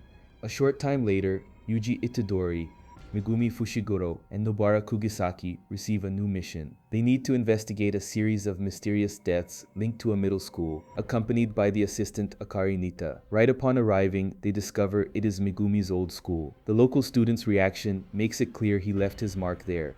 Even trying to keep a low profile, his presence commands immediate respect. Little by little, it becomes evident that, in the past, Megumi used to face bullies and wrongdoers, cultivating a reputation as a delinquent, but always motivated by his strict sense of justice. The case under investigation involves a nearby cursed location known as Yasuhachi Bridge. Those who pass under it end up marked by a curse associated with a special grade cursed spirit. Death, however, does not occur immediately. The curse can remain latent for years, awakening randomly. When the time comes, the victim first faces strange phenomena for about 2 weeks before finally succumbing. During the investigation, the trio talks to old acquaintances of Megumi in front of a convenience store. From the reports, they confirm the pattern. Between the first strange signs and death, there is always an interval of approximately 2 weeks. This gives them a time margin to try to save the next victims. But then a revelation changes everything. Tsumiki Fushiguro, Megumi's older sister, was at this same cursed location in the company of one of the people recently affected. The news hits Megumi hard. Immediately, he tries to contact Satoru Gojo, knowing the situation is much more dangerous than it seemed. However, Gojo is unavailable, busy on another mission. Faced with complications, The Tokyo Jujutsu High team advises Megumi to retreat, but he ignores the recommendation. To protect Itadori and Nobara, he lies, saying he will spend some time with old colleagues, and sends them away. His intention, in fact, is to face the special grade cursed spirit that threatens his sister alone. Meanwhile, far from there, Suguru, Geto, and Mahito discuss their next steps. Now in possession of the stolen cursed objects, they put part of their plan into practice. They utilize death paintings 1, 2, and 3, implanting them into defenseless human bodies to give physical form to these curses. Megumi decides to face the special grade cursed spirit inhabiting Yasuhachi Bridge alone. Determined to protect his sister, he goes down to the site, but it doesn't take long for Itadori and Nobara to follow him after all. There is no chance they would let their friend face that danger without backup. The trio dives into the fight, but soon things spiral out of control. Nobara is sucked into a cursed wall, and Itadori goes after her to help, leaving Megumi alone before the creature. The combat is brutal, and amidst the exchange of blows, the spirit finally reveals its true form, managing to knock Megumi down for a few moments. While unconscious, he remembers Satoru Gojo's words during training. Why does he limit himself so much? Why does he always act as if he needs to save a last resort in every mission? Gojo had said Megumi had the potential to be as great as Itadori. The difference is that Itadori always swings for the home run, while Megumi settles for sacrificing himself for the team, never aiming for his own growth. These memories awaken a new determination. When he regains consciousness, Megumi decides to bet everything. He activates his domain expansion, Chimera Shadow Garden. It is an imperfect, unstable, and incomplete technique, but enough to unbalance the fight. With the help of Divine Dog Totality and a series of precise strikes, he finally defeats the special grade. Exhausted, he passes out right after. In this state, we are taken to learn more of his history. He reflects on Tsumiki, his sister, whose unshuckable kindness irritated him. She always forgave those who hurt her, and Megumi couldn't stand that. For him, saving someone who might harm innocents in the future would be unbearable. His thoughts also return to his father, who abandoned them when they were still children. We discover that Tsumiki and Megumi are only step-siblings. They do not share blood ties. Megumi's father ran off with Tsumiki's mother, leaving the two alone. Later, it became known that he had planned to sell his own son to the Zenin clan. Luckily, Satoru Gojo intervened in time and began to look after Megumi, offering him the chance to choose his own path. Meanwhile, Itadori and Nobara face a deadly challenge: the death paintings, Eso and Kechizu. These hybrid beings of curse and humanity were sent by Suguru Geto in search of a finger of Sukuna hidden near Yasuhachi Bridge, but the object is already in Megumi's possession. The origin of the death paintings is dark and dates back to the Meiji era. A woman gave birth to a child half human, half curse, catching the attention of Noritoshi Kamo, an ancestor of the current Kyoto student. Fascinated by this phenomenon, Kamo used the woman as a test subject, impregnating her repeatedly with curses. She endured 9 pregnancies, all resulting in unborn babies that gave rise to the 9 death paintings. Currently, Mahito possesses 3 of them, numbers 1, 2, and 3, which now walk the world in physical bodies. Nobara Kugisaki and Yuji Itadori were fighting side by side when they were hit by Kechizu's poisonous technique. While Itadori, thanks to his immunity, remained unharmed, Nobara ran a serious risk. To protect herself, she took drastic action. She began to pierce herself with her own nails. Since she was covered in Kechizu's blood, she managed to manipulate it against him using resonance, turning the situation into a duel of endurance, where only determination would decide who would give in first. At the same time, Itadori advanced relentlessly against Eso. Kechizu, weakened by Nobara's technique, couldn't help his brother. Forced to undo his own curse, he still tried to run to Eso's aid, but he didn't have time. Both were hit simultaneously by a powerful black flash from Itadori and Nobara. The blow didn't destroy them completely, because they weren't full curses but hybrids with human traits. Their bodies resisted for some time. Itadori was shaken. He hated taking human lives, even if they were distorted or modified. Nobara, however, maintained her serenity. For her, there was no room for regrets at that moment. They had no choice, nor did they know the exact nature of those enemies. Thus, Eso and Kechizu, 2 of the feared death paintings, were defeated by the first-year students of Tokyo Jujutsu High. With the battle over, the team woke Megumi up and told him about Sukuna's finger, found at the cursed Yasuhachi Bridge. Megumi handed the artifact to Itadori to safeguard, but the simple contact was enough to awaken the presence of the King of Curses again, always lurking to consume more of his power. Despite the victory, a silent weight remained. Itadori understood more and more that Sukuna was at the center of the chaos plaguing everything around him, and Megumi realized this too. Even so, neither of them dared to share their thoughts. Megumi feared Itadori would take all the blame. Itadori, in turn, believed Megumi would hold himself responsible, since it was he who asked Satoru Gojo to save his life. Deep down, both carried the same burden. Because of one life preserved, many others were now in danger. Sometime before these events, another story was unfolding. Yuta Okotsu, a young man marked by his past, lived haunted by a terrible curse. One day, cornered by bullies who were intimidating him, he warned them to back off. They laughed at the threat, but were immediately brutally crushed by an invisible force. The curse had been attached to Yuta since childhood. His friend Rika, who had died tragically, returned in the form of a colossal and uncontrollable spirit, protecting him in a violent and deadly manner. Jujutsu Society soon became aware of the incident. Faced with such a unique and powerful curse, the case was handed over to Satoru Gojo. Instead of condemning Yuta, Satoru Gojo saw potential. He believed the young man could learn to control Rika and even transform that devastating power into a force for good. Thus, he convinced Yuta to enroll at Jujutsu High, starting a new chapter in his life. Satoru Gojo took Yuta to meet his new classmates, Maki Zenin, Toge Inumaki, and Panda. The moment he tried to introduce himself, the three reacted hostilely, throwing their weapons at him. The reason was simple. Yuta exuded extremely negative, cursed energy, which triggered a sense of immediate threat in them. Before Rika could react to protect him, Satoru Gojo intervened and asked them to stand down, calmly explaining the situation. The tension lessened, though Maki remained suspicious and unwelcoming. Shortly after, Satoru Gojo decided to send the students on missions in pairs. Yuta was placed with Maki, and the two were tasked with investigating a series of mysterious disappearances at a nearby elementary school. In the last week, 2 students had vanished without a trace. To begin the investigation, Satoru Gojo raised a curtain veil, isolating the location and allowing them to enter. During the mission, the first cursed spirit that appeared was quickly defeated by Maki.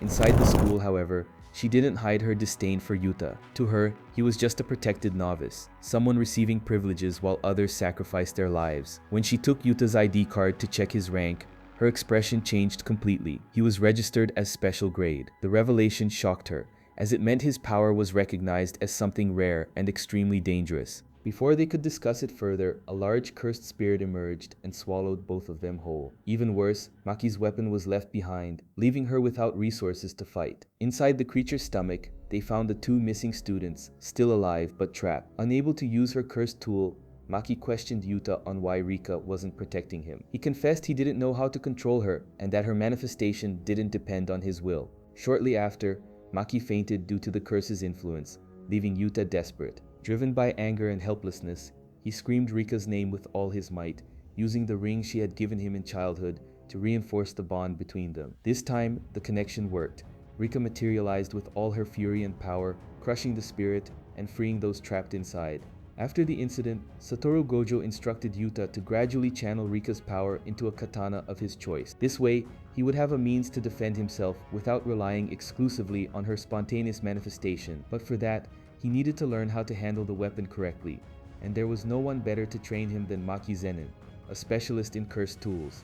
The training extended for months, shown in a sequence of intense sparring sessions, where Yuta learned sword fighting while simultaneously forging a closer bond with Maki. The relationship between the two, which began full of mistrust, gradually became more respectful and even warm.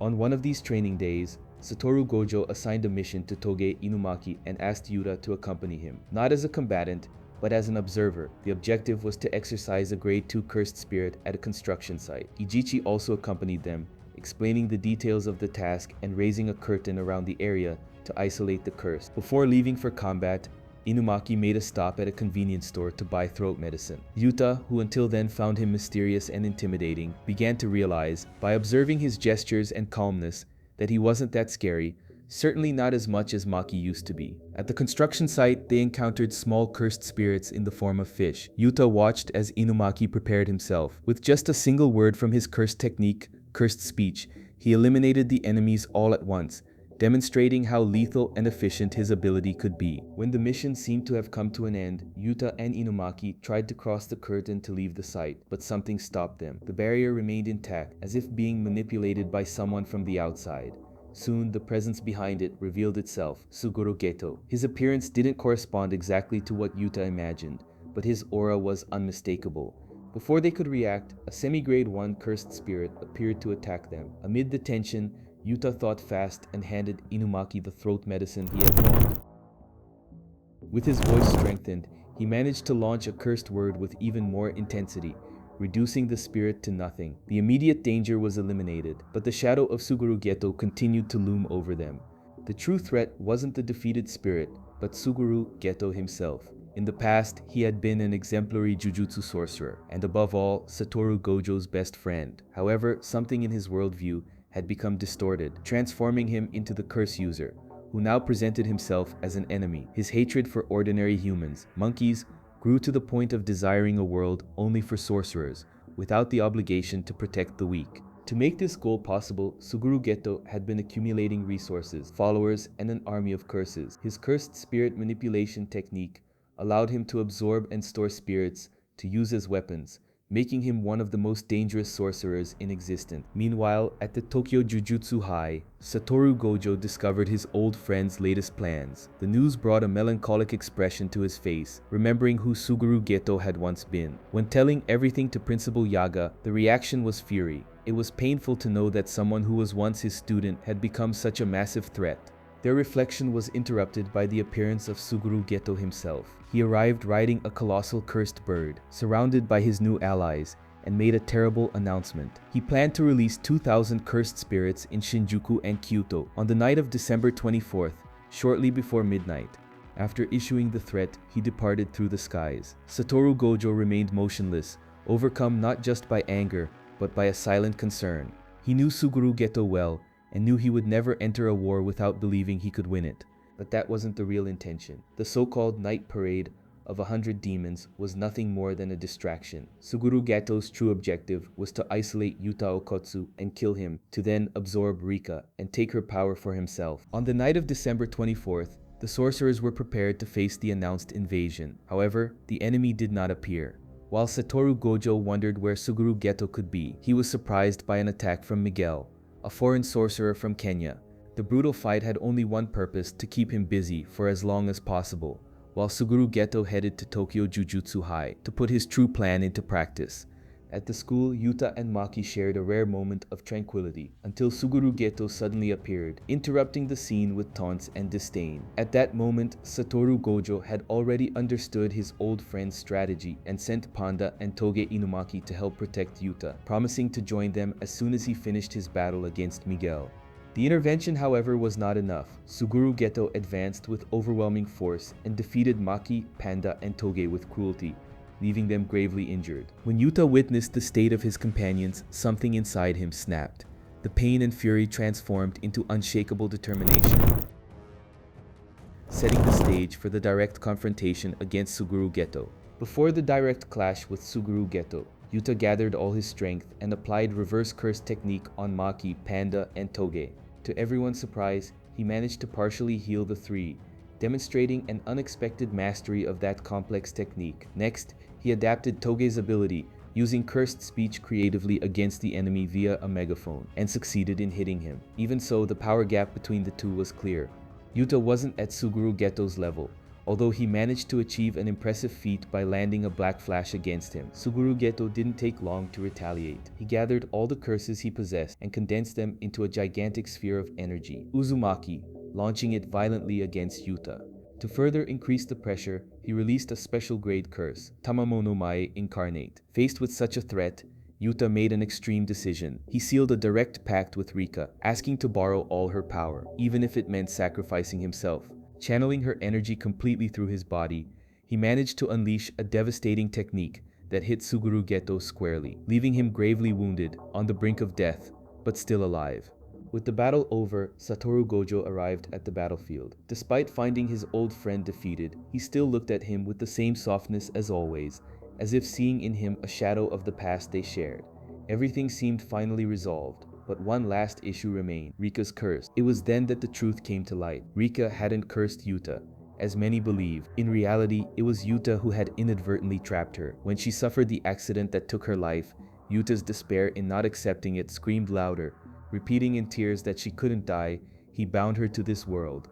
As a descendant of a powerful lineage of sorcerers, Sugawara no Michizane, his unconscious plea ended up turning into a curse of colossal proportions, fusing Rika's love and soul into an unbreakable bond. This revelation also brought to light that Yuta and Satoru Gojo were distant relatives, which explained the extraordinary potential both shared. Sometime later, the narrative shifts to the days when Satoru Gojo was still a student. Back then, he was in his second year at Tokyo Jujutsu High, alongside Suguru Geto and Shoko Ieri. On one mission, Yuta teammate Yori and Meimei, older students, had been sent to investigate a haunted location, but were taking too long to return, and neither school could contact them. Principal Yaga then decided to dispatch Satoru Gojo, Suguru Geto, and Shoko to check what was happening. The trio didn't take long to handle the situation effectively. Satoru Gojo and Yuta Taime argued as usual. Suguru Geto and Satoru Gojo showed off the extent of their skills, and Meimei, always practical, was already thinking about how to charge extra for the work. Meanwhile, Shoko, oblivious to the tension, smoked calmly. However, they made a grave mistake. They didn't raise a curtain veil during the operation, causing ordinary people to witness unusual jujutsu activities, which is unacceptable. As punishment, Yaga didn't hesitate to smack Satoru Gojo on the head, holding him responsible for the failure. Later, after the mission, the group relaxed playing basketball, while Satoru Gojo complained about being reprimanded, insisting that the use of curtains was unnecessary since non-sorcerers couldn't see curses. Suguru Geto, more reflective, contradicted him. He explained that even without seeing curses, ordinary people felt their presence, and these negative emotions generated even more curses. The duty of a jujutsu sorcerer was to keep non-sorcerers away from this burden, preventing fear or anguish from turning into something worse. Exercising curses in plain sight of everyone, without protection, only fueled the chaos. Satoru Gojo, sulking, mocked his friend, calling him too righteous for caring so much about others. It was hard to imagine that that same Suguru Geto, so concerned with non-sorcerers, would one day become their greatest enemy. It was at this moment that Yaga presented the group with a special mission, the task of protecting, for a few days, a girl essential for the balance of the jujutsu world. Her name was Riko Amanai, the star plasma vessel for Master Tengen. Her safety had to be guaranteed at all costs. The situation surrounding Riko Amanai was directly linked to Master Tengen. His cursed technique granted him immortality, but not eternal youth. This meant that every 500 years, he needed to merge with a human vessel to reset his body and maintain control of his own powers. If the merger failed, Tengen would evolve into a higher form devoid of consciousness and free will, which would bring disastrous consequences for the entire jujutsu world. Furthermore, it was he who kept active the barriers that protected secrets and hidden locations, such as the Tombs of the Star, fundamental to the stability of sorcerer society. His preservation, therefore, was an absolute priority. Yaga explained that Riko was being targeted by two groups. The first was the Curse User Group Q, which sought only to spread chaos and instability in the sorcerer world. The second was the Time Vessel Association Star Religious Group, a cult that worshipped Tengen as a god. For them, Riko's merger with their divine master was a profanation, as they viewed her as impure.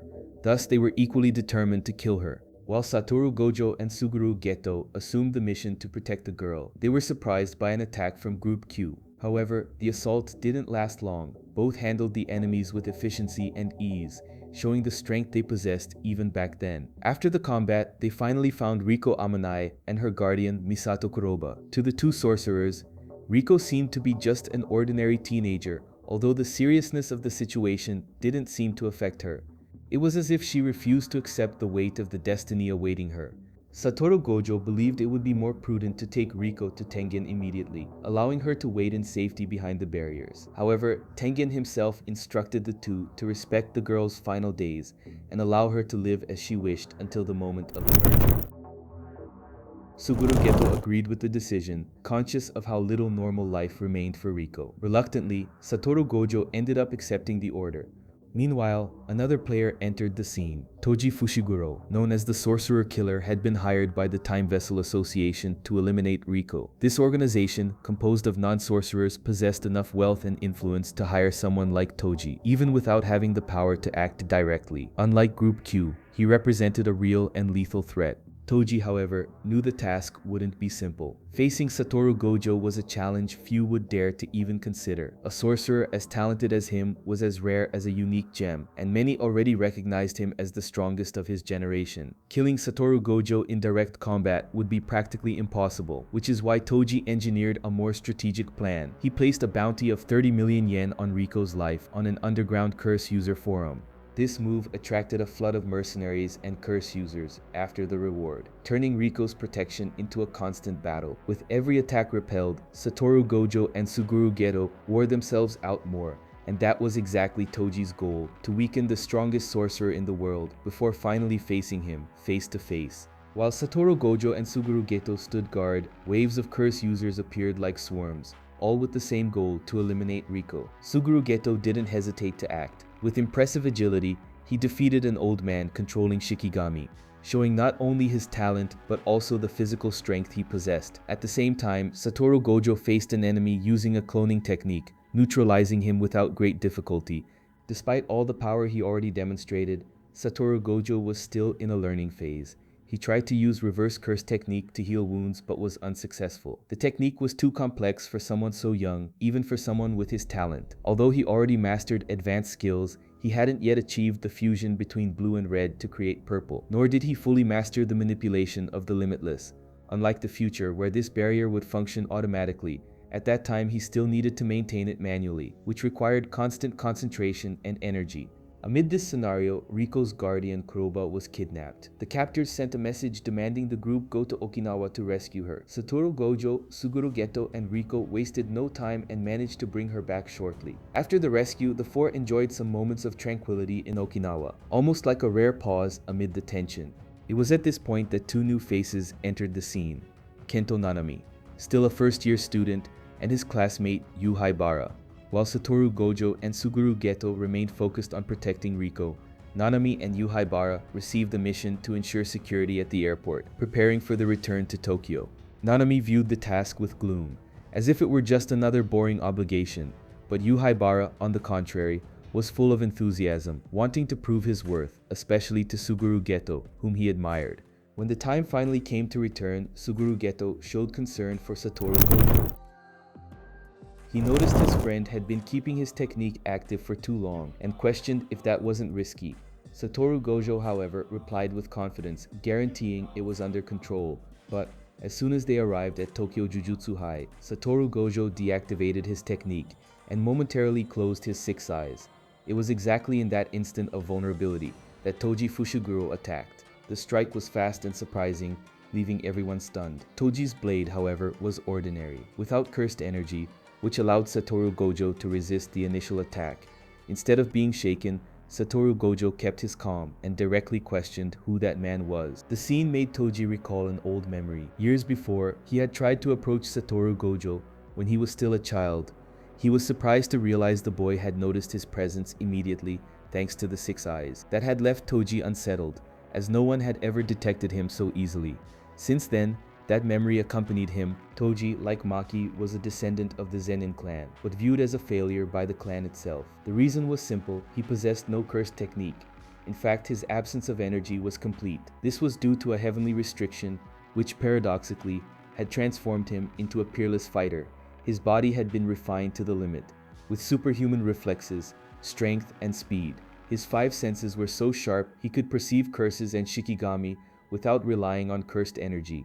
Furthermore, his total lack of energy made him practically invisible to most sorcerers, allowing him to attack unexpectedly. In the present, Suguru Geto reacted immediately, unleashing a flood of cursed spirits against Toji, trying to push him away from Satoru Gojo. However, Satoru Gojo interrupted him, asking him not to worry about him. He ordered Suguru Geto to take Riko and Kuroba to a safe place, Tengen's location, guaranteeing he could handle the enemy alone. Suguru Geto, though hesitant, obeyed, and thus the legendary battle began. On one side, the most powerful prodigy of the Jujutsu world, Satoru Gojo. On the other, the sorcerer killer, who possessed no cursed energy, but carried within him the monstrous strength of the heavenly restriction, Toji Fushiguro. Satoru Gojo soon realized that the total absence of cursed energy in Toji made him practically invisible, even to his 6 eyes. To force him out of hiding, he destroyed all nearby cover with his blue technique, directing his attention to the cursed tools the enemy carried. If Toji possessed no energy of his own, his weapons, on the other hand, were saturated with it, becoming the true point of danger. Even so, all of Satoru Gojo's efforts were in vain when Toji released a flood of small insects impregnated with cursed energy, flyheads.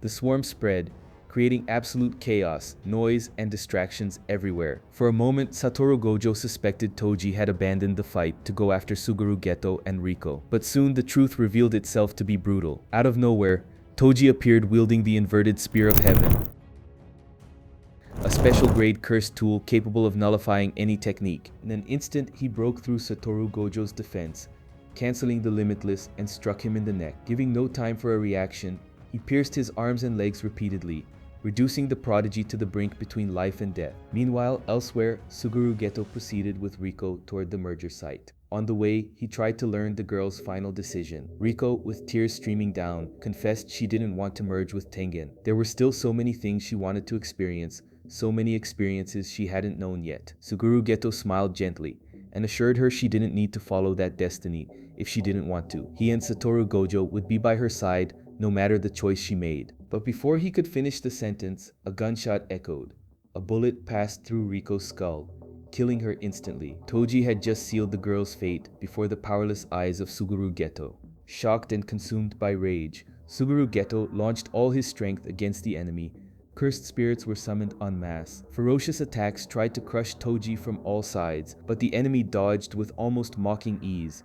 Even when Suguru Geto tried to absorb the energy of his own spirits to increase his chances, nothing worked. Toji didn't kill him. Not out of compassion, but out of calculation. He knew that Suguru Geto's death could unpredictably release the thousands of curses he carried, and he had no interest in dealing with a situation out of control. For him, it was more convenient to leave him alive, defeated, and humiliated. Seeing him fallen, Toji mocked, saying it was laughable how sorcerers considered special grade, bearers of extraordinary gifts, could be crushed by someone who didn't even possess a single drop of cursed energy. It was in this disdain that the seed of the word Suguru Geto would later use to define non-sorcerers, monkeys, was planted. After completing his mission, Toji returned to the Time Vessel Association to receive the reward. He collected his payment without ceremony and was preparing to leave the location when, to his surprise, someone was waiting for him at the exit. Satoru Gojo standing alive. When Toji had nullified the Limitless, Satoru Gojo seized that critical instant to release all his techniques and concentrate solely on reverse curse technique. On the edge between life and death, he managed to understand and execute the principle of the technique. His pain, despair, and hatred in that moment multiplied the negative cursed energy in his body until it transformed into positive energy, healing him completely, a feat only a true genius could achieve. Toji was left jaw-dropped, seeing him standing. Everything in his instinct told him to retreat, to flee that place, but he didn't. Resentment, pride, and the need to prove something to the world spoke louder. Rejected by the Zenin clan, despised by Jujutsu society, always treated as a failure, Toji now faced the one exalted as the most talented, the most powerful, and the untouchable. The idea of defeating Satoru Gojo there, of destroying the symbol of everything he could never be, overshadowed any sign of caution, and so against all the instincts screaming in his body, Toji decided to face Satoru Gojo once more. Toji remembered all of Satoru Gojo's abilities and believed he had answers for each of them. He knew how to handle blue, was prepared for red, and now that Satoru Gojo had mastered reverse curse technique, it seemed this would be the limit of his power. But there was something Toji didn't foresee: hollow purple. Satoru Gojo conjured it and hit him with devastating force, ending the life of the sorcerer killer once and for all. In his final moments, Toji thought of Megumi. His last words were a cold and practical confession. He revealed that his son would be sold to the Zenin clan in 2 or 3 years and left the information to Satoru Gojo, as if still trying to justify his own existence. But in that moment, Toji had lost everything. After defeating him, Satoru Gojo recovered Riko's body from the Time Vessel Association. Suguru Geto arrived shortly after, still taken by the weight of events. When they met, Satoru Gojo, consumed by fury, asked if he should exterminate all the non-sorcerers present. Suguru Geto, however, replied firmly and categorically no. Months passed, and the distance between the two became greater and greater. Satoru Gojo grew in power to almost unimaginable levels.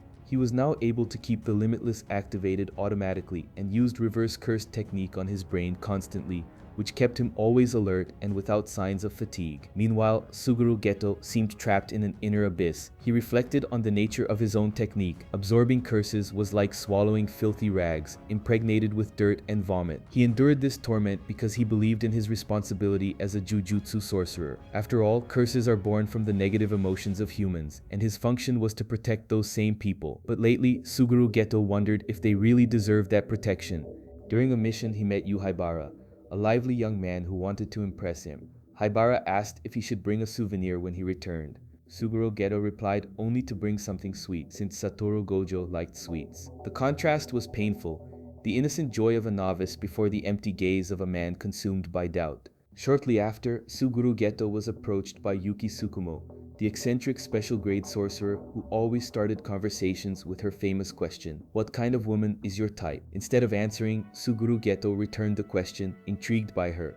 Yuki then explained her purpose. She worked to eliminate cursed spirits from the world, but not through the traditional method. There were, according to her, two possible ways to achieve this. Teach all humans to control the flow of cursed energy, preventing curses from arising, or simply eradicate cursed energy from existence, like Toji. Suguru Geto, amidst his dark reflections, suggested a third option: exterminate all non-sorcerers. Yuki laughed, saying she wasn't crazy enough to even try something like that, at least not yet. Shortly after, devastating news shook everyone. Haibara had died in service.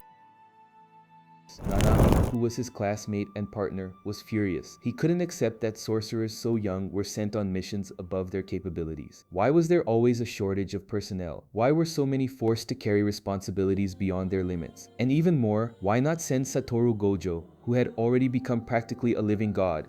As time passed, Suguru Geto's anger grew in silence until the point where he could no longer contain himself. Satoru Gojo, now so powerful he performed missions alone, drifted further and further away. Shoko Irei no longer participated in battles frequently, and this left Suguru Geto isolated, in charge of facing dangerous missions with no one by his side. On one of these missions, he came across a scene that would become the trigger for his fall: an entire village persecuting two young female sorcerers, Mimiko and Nanako, treating them as if they were cursed witches, terrorizing them without mercy. The sight of that injustice snapped the last thread of his compassion for humanity. In a fit of cold and calculated decision, Suguru Geto exterminated everyone there. 113 people were killed by his hands, and subsequently, not even his parents were spared. Convinced that sorcerers should no longer carry the burden of protecting non-sorcerers, he decided he would eliminate all those who did not possess cursed energy. He wouldn't do this out of hatred, but out of love for his equals, so they would never again have to suffer in the name of a humanity he judged useless.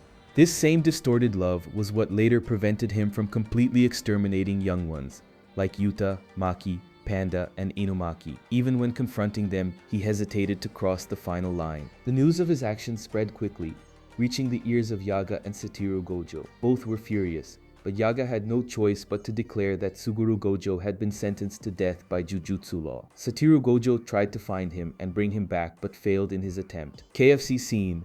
The abyss between the two who were once inseparable friends had become irreversible. Meanwhile, at another end of the story, a young Megumi Fushiguro was approached by Satoru Gojo, who tried to talk to him about his father. However, Megumi interrupted him dryly, saying he didn't even remember his face anymore. To the boy, it made no difference.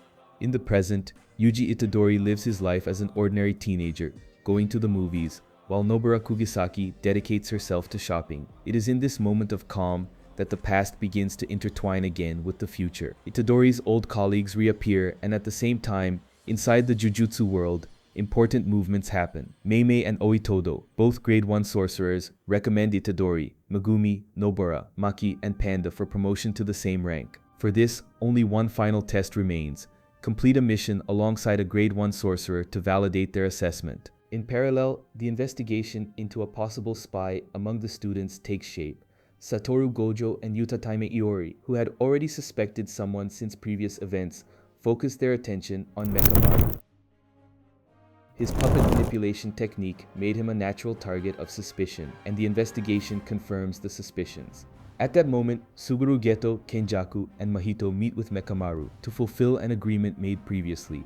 In exchange for valuable information, Mahito had promised to repair the body of Kokichi Muta, the true identity behind Mekamaru.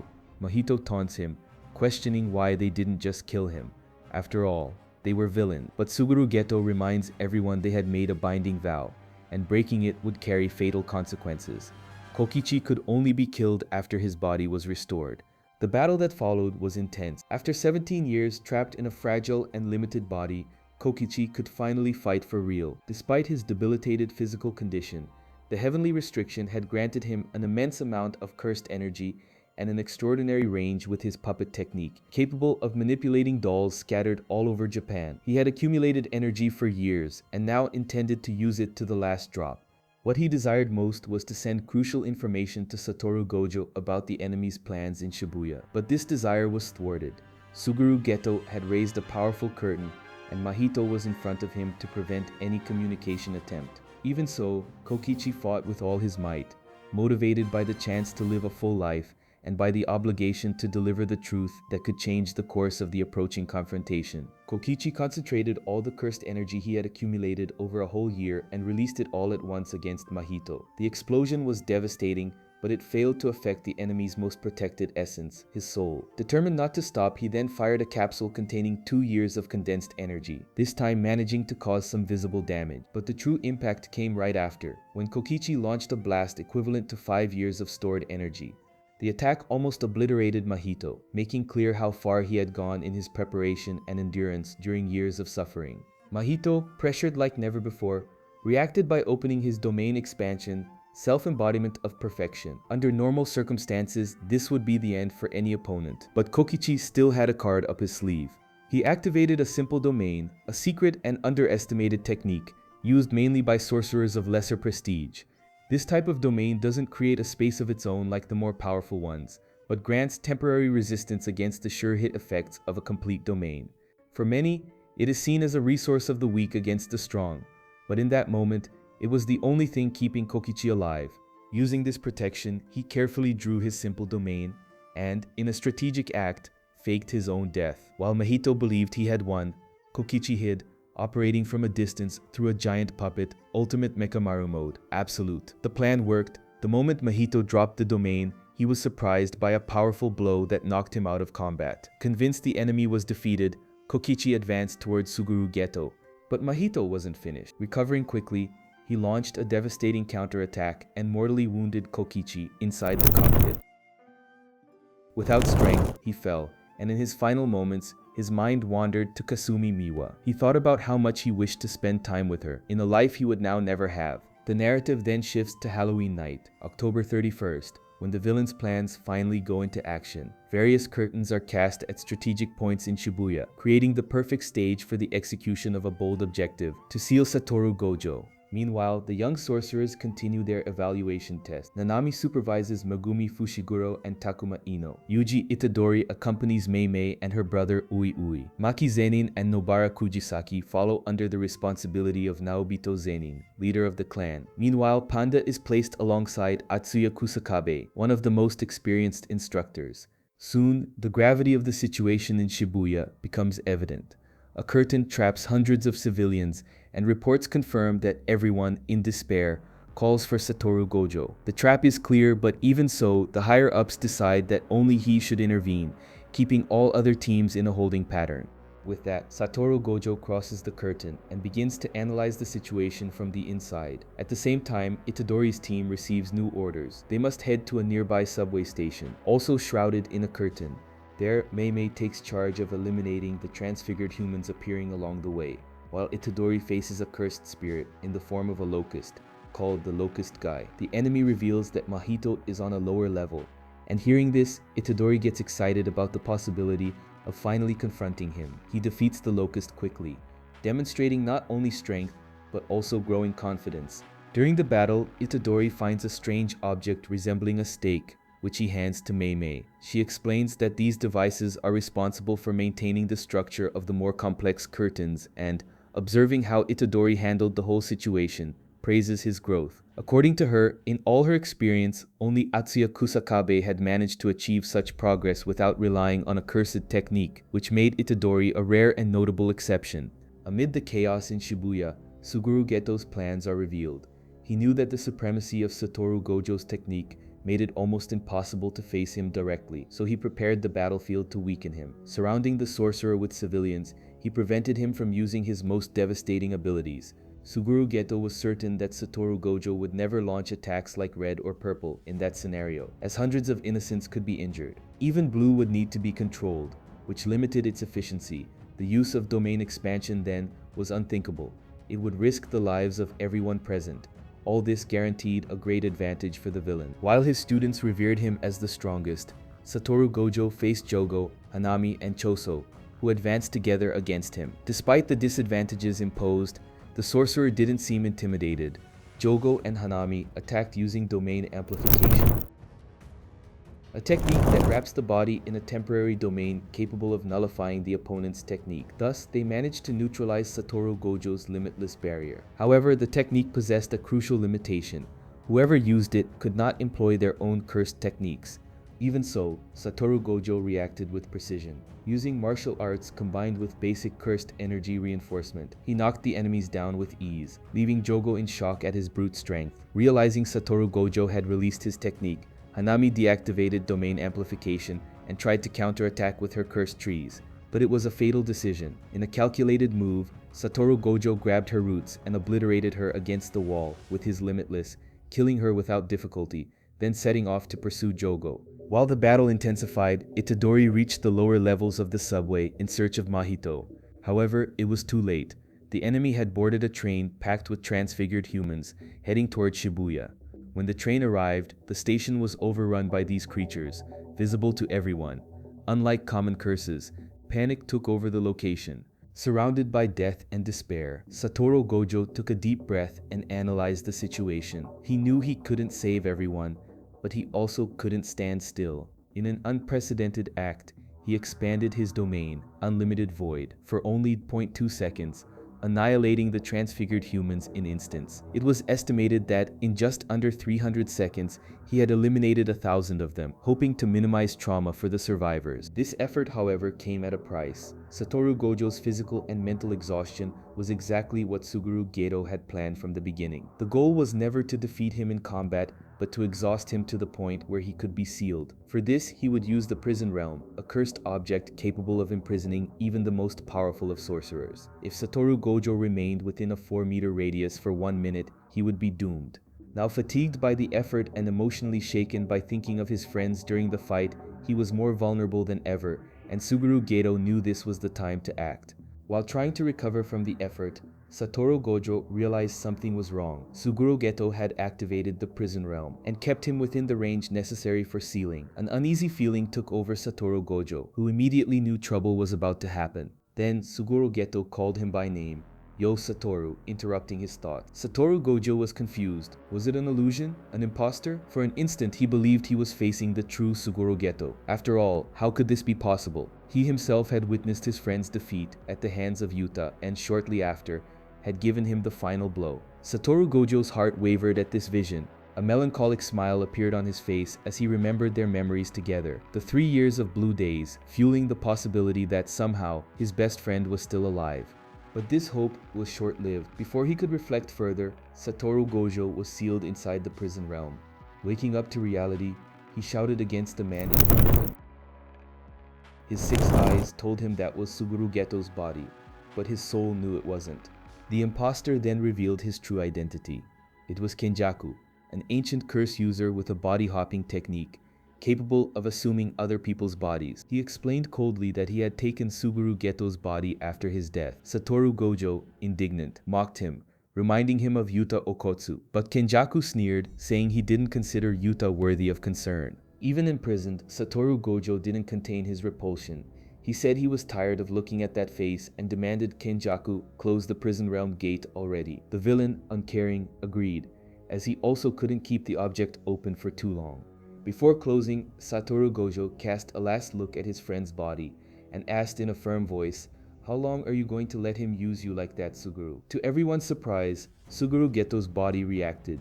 Suddenly, his arm moved to choke his own neck in a desperate attempt to free himself from Kenjaku and save Satoru Gojo. Elsewhere, Mahito regained consciousness after being hit by the unlimited void. Kenjaku showed him what was happening. Suguru's body seemed to resist on its own, as if fighting against domination. Confused, Mahito questioned how that was possible. The answer lay in the very essence of curse technique. Each of them functions like a particular universe. While Mahito's ability is based on the idea that the soul precedes the body, Kenjaku's technique treats both as a single entity.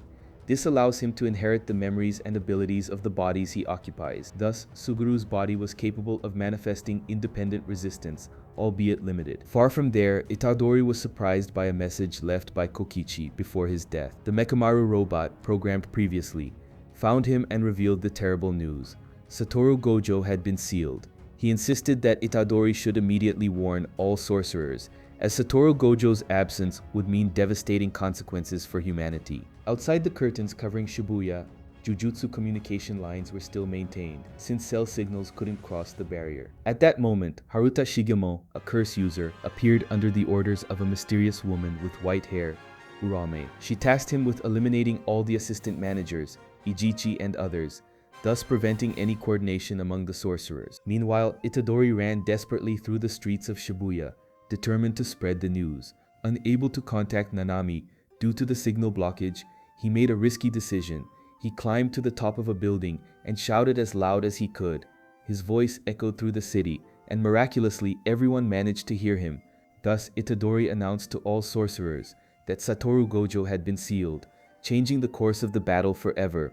Itadori joins Nanami and his team in a decisive mission: destroy the curtains blocking the sorcerer's entry into the main area. Without breaking these barriers, it would be impossible to even reach Satoru Gojo, much less rescue him. Meanwhile, Kenjaku watched with satisfaction. Alongside the cursed spirits, he celebrated Satoru Gojo's sealing.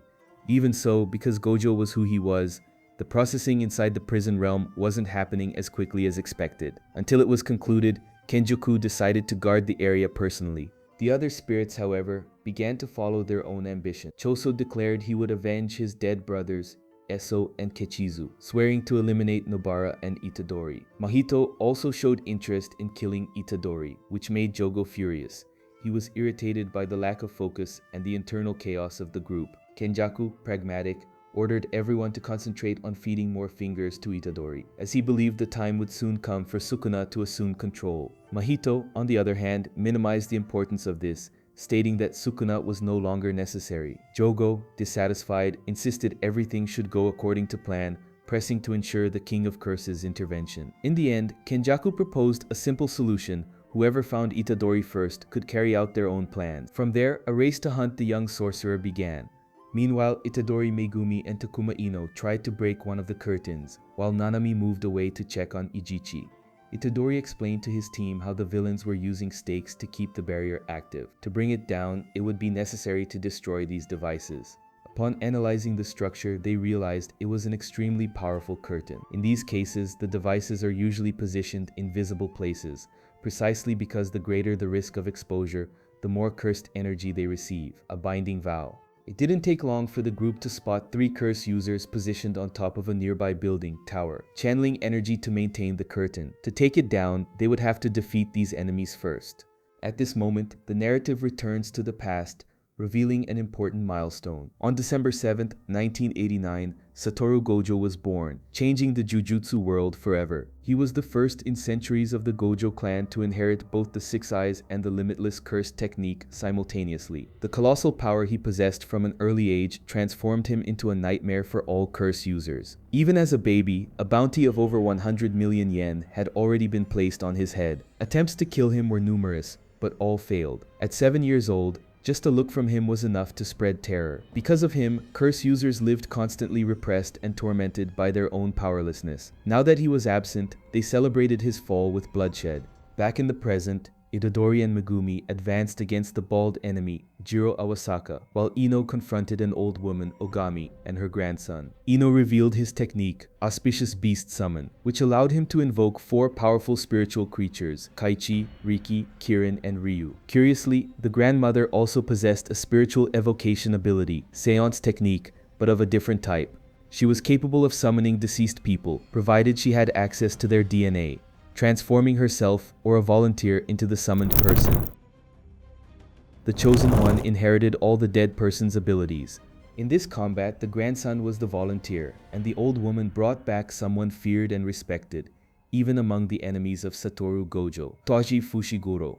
The choice wasn't by chance. After all, Toji had come closer than anyone else to killing Satoru Gojo, which made him a dark legend and a true hero in the eyes of the strongest sorcerer's enemies. Itadori and Megumi attacked the bald man with everything they had, but nothing seemed to have an effect. Itadori landed powerful punches while Megumi launched the Divine Dog Totality, a technique capable of hurting even special grade curses, yet the enemy remained unharmed. Megumi found the situation strange. He didn't sense anything extraordinary about that adversary.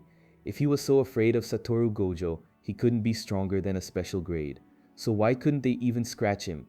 After observing carefully, Megumi realized the truth. The bald man's technique was inverse. This meant that the stronger the attack launched against him, the weaker the impact became, and the opposite was also true. A weak blow caused more damage than a devastating one. Itadori suggested a light attack directed at the forehead, but the situation was more complex. There were upper and lower limits to the effect, making it necessary to find the exact point to overcome it. Thus, the two elaborated a joint strategy, coordinating a strong and a weak attack at the same time. At the right moment, they hit the limit of the technique and finally defeated him. With the enemy's fall, the curtain broke completely. Meanwhile, Nanami reunited with Ijichi to plan the next steps, but the sight he saw left him enraged. The assistant was covered in blood and on the brink of death, victim of a brutal attack by Haruta Shigemo. Elsewhere, Mei advanced through the battlefield alongside her younger brother, Ui, who idolized her like no one else. She demonstrated all her strength as a grade 1 sorcerer, exercising curses with precision. As she fought, she reflected on her trajectory. She was born with an apparently weak technique, blackbird manipulation, which allowed her only to control crows and share their senses. But instead of accepting limitations, she trained her body to the peak, honed her mind, and mastered every aspect of her ability. Bird strike, the result was clear. A sorcerer who transformed a simple technique into a lethal weapon. Back to Itadori and Megumi.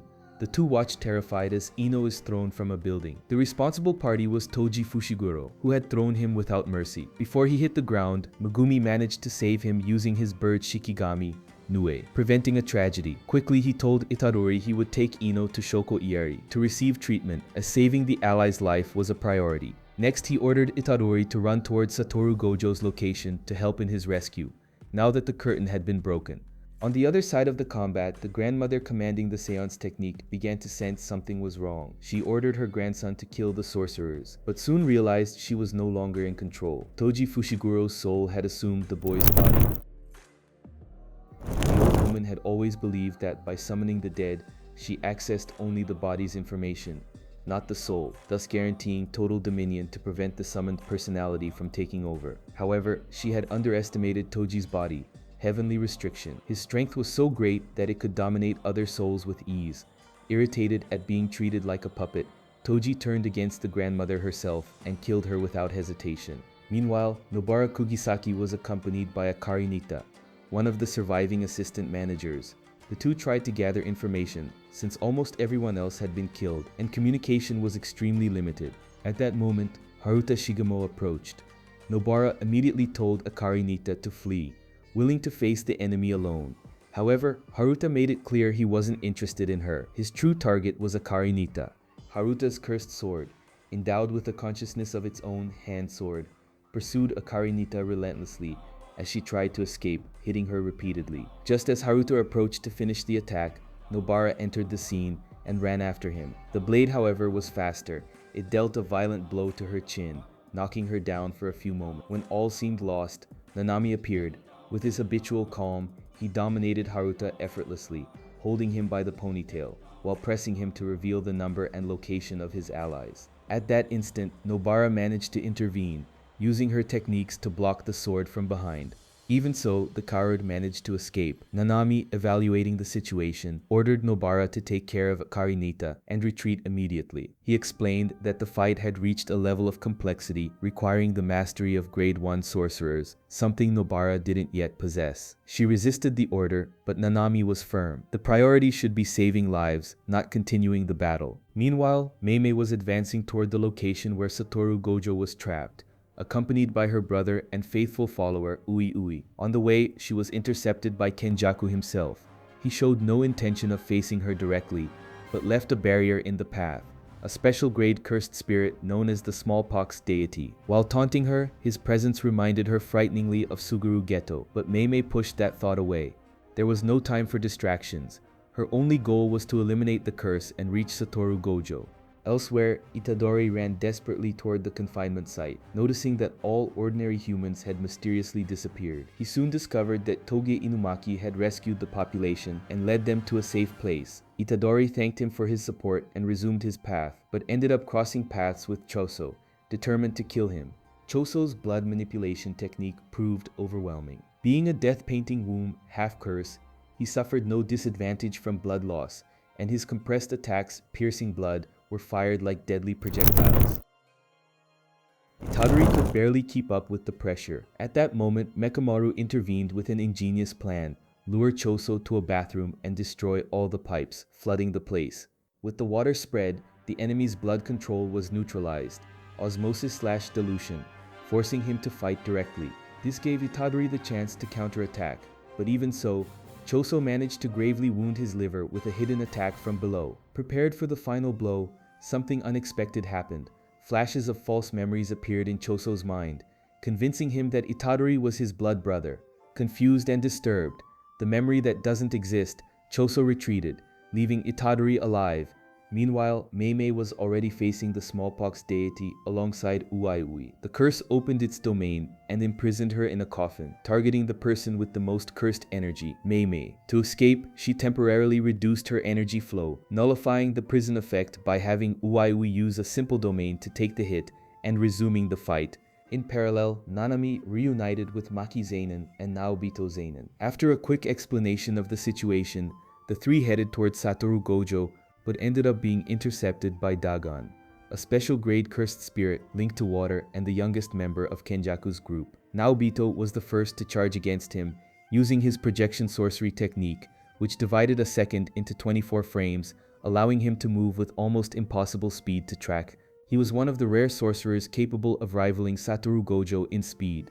Naobito faced Dagon with all his strength when, suddenly, he, Nanami, and Maki were trapped inside the cursed spirit's domain, horizon of the captivating Skanda. To resist the sure hit attack that this type of technique guarantees, Naobito resorted to an ancestral resource of the three great clans, Falling Blossom Emotion. This technique wrapped the user's body in cursed energy, creating a defense against the crushing pressure of a domain. Still, even this shield was put to the test against a special grade spirit like Dagon.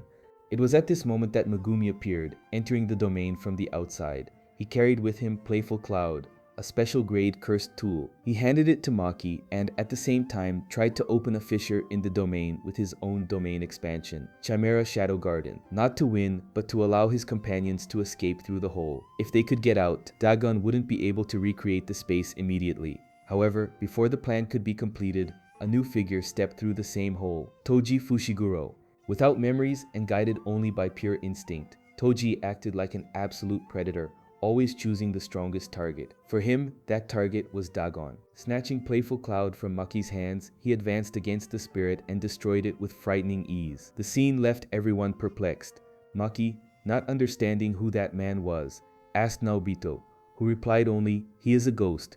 Megumi also didn't recognize him, but Maki noticed something familiar, a dark affinity, as if looking at someone who had taken her capabilities to the maximum limit.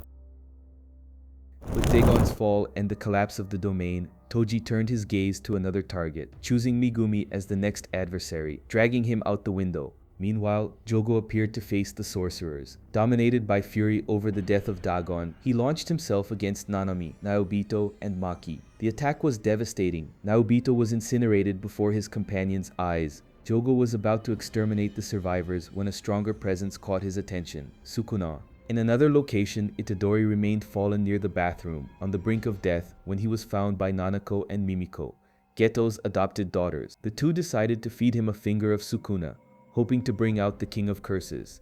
The girls were the same ones who, years earlier, had been saved by Suguru Geto and now sought revenge against Kenjaku, who had taken their savior's body.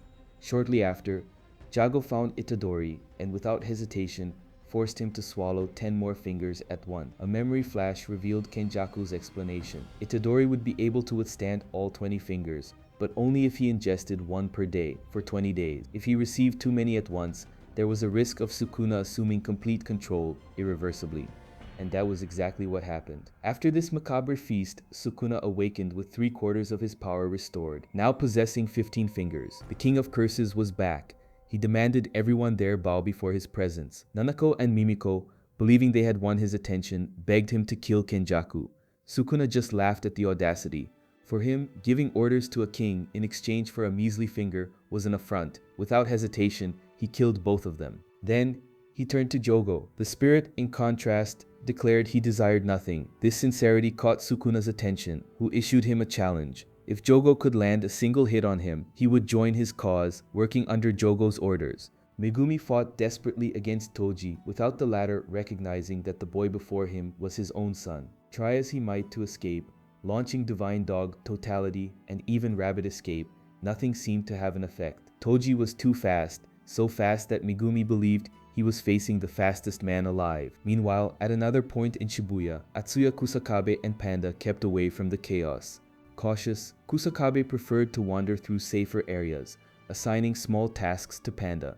He had no intention of getting close to the devastation caused by the forces that had sealed Satoru Gojo. Back to the confrontation between father and son, Megumi elaborated a plan to try and lure Toji, but in the middle of the charge, something unexpected happened. In a fraction of a second, Toji interrupted his charge and asked a direct question, Megumi's name. Without hesitating, he replied, Fushiguro. Upon hearing this, Toji seemed to recover a glimmer of consciousness, and in a final act of control over his own body, rejecting the seance technique, raised the blade against his own head. Before falling, he murmured his last words. Good, that's not Zenin. While this scene unfolded, Sukuna and Jogo waged a battle that turned Shibuya into ruins. Buildings burned, structures collapsed, and the entire city seemed like a war zone. To the humans around, they were just ants trapped between titans. Kusakabe and Panda, caught in the middle of the disaster, froze when Sukuna ordered them not to move. Without an alternative, they obeyed, and by luck escaped direct destruction.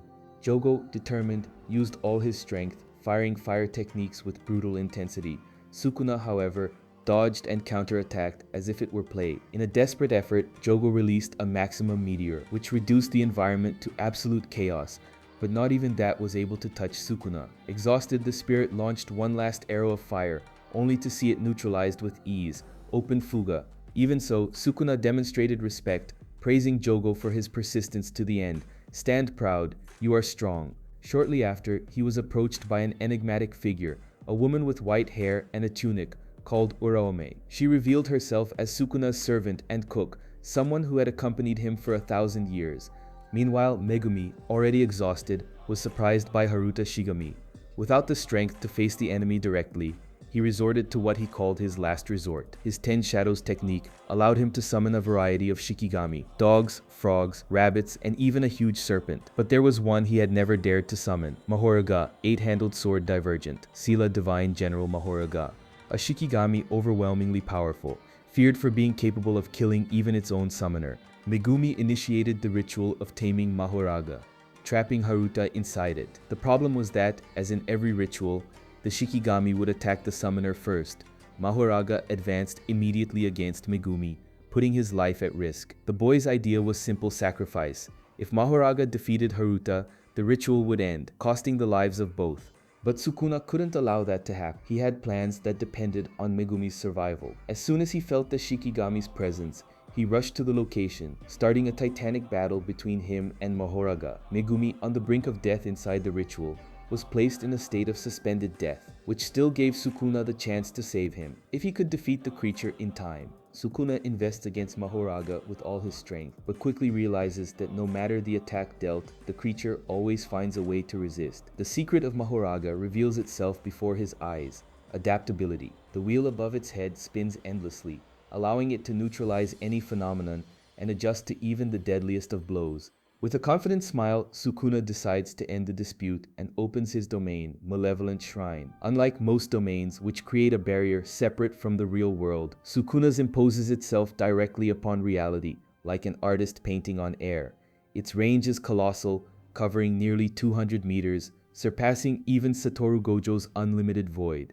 In an instant, Shibuya is reduced to dust. Buildings, entire streets, and anything within a radius of 140 meters are obliterated by the sure-hit slashes, cleave, and dismantle that leave no room for defense. Humans, objects, structures, everything disappears into dust. Even so, Mahoraga resists. Even being lacerated countless times, it continues to regenerate and adapt, refusing to yield. But Sukuna changes his approach and in a decisive blow of fire, reduces the creature to ash once and for all. He understands the lesson left by this confrontation. Mahoraga can only be defeated with a single fatal attack before the wheel turns, or it will inevitably find a way to survive. With victory guaranteed, Sukuna feels his possession of Itadori's body beginning to weaken. Before losing control completely, he heals Megumi and leaves him at the door of Shoko Ieri's camp, as if wanting to ensure Itadori witnessed the consequences of the chaos he provoked. When Itadori wakes up, the scene before his eyes is devastating. Hundreds of dead people, all victims of his own hands, while Sukuna dominated his body. Shocked and tormented, he vomits cries and curses his existence, begging himself to die, consumed by the guilt that such destruction only occurred because he still lived. The weight of this moment is crushing and desperate. As the tragedy unfolds, Kento Nanami advances through Shibuya. His body carries burn marks, half his face burned off by Jogo, but his thoughts wander toward a life he never had. He imagines how it would have been if he had moved to Malaysia Kuantan, walked on the quiet beaches he desired so much, or had time to read the books he loved. Even so, there he was, a Jujutsu sorcerer, bound to the duty of facing curses. He questions why he returned, if he had done enough, if Megumi and Ino are alive, and if Itadori managed to survive. Deep down, he knows he won't have rest, but even facing exhaustion, he doesn't allow himself to give up. Mahito appears and crosses Nanami's path. Cruel as always, he launches transfigured humans against him before finally attacking him. Wounded and exhausted, Nanami faces death. In that instant, Itadori appears, disoriented by the chaos he just witnessed under Sukuna's dominion. He arrives just in time to see Mahito end Nanami's life. In the final seconds, the sorcerer looks at Itadori and entrusts him with the weight of continuing as a Jujutsu sorcerer. "You've got it from here." With that, he departs the world, leaving Itadori with a pain that soon transforms into fury. Consumed by rage, Itadori charges at Mahito. A fierce battle between the two begins, but there was something else at play. Some time ago, Mahito had divided his body into two. While the real one faces Itadori, his clone seeks another target, Nobara Kugisaki. The confrontation intensifies. The main Mahito manipulates Itadori with cruelty, using transfigured humans to shake his mind and heart. At the same time, the clone attacks Nobara, assuming different forms to confuse her. She believes she is facing the real Mahito and therefore avoids any direct contact. What she doesn't know yet is that this false body is incapable of using the most dangerous abilities of the true one. It cannot alter souls or transform humans. The risk is lower than it seems, but the tension of combat is overwhelming.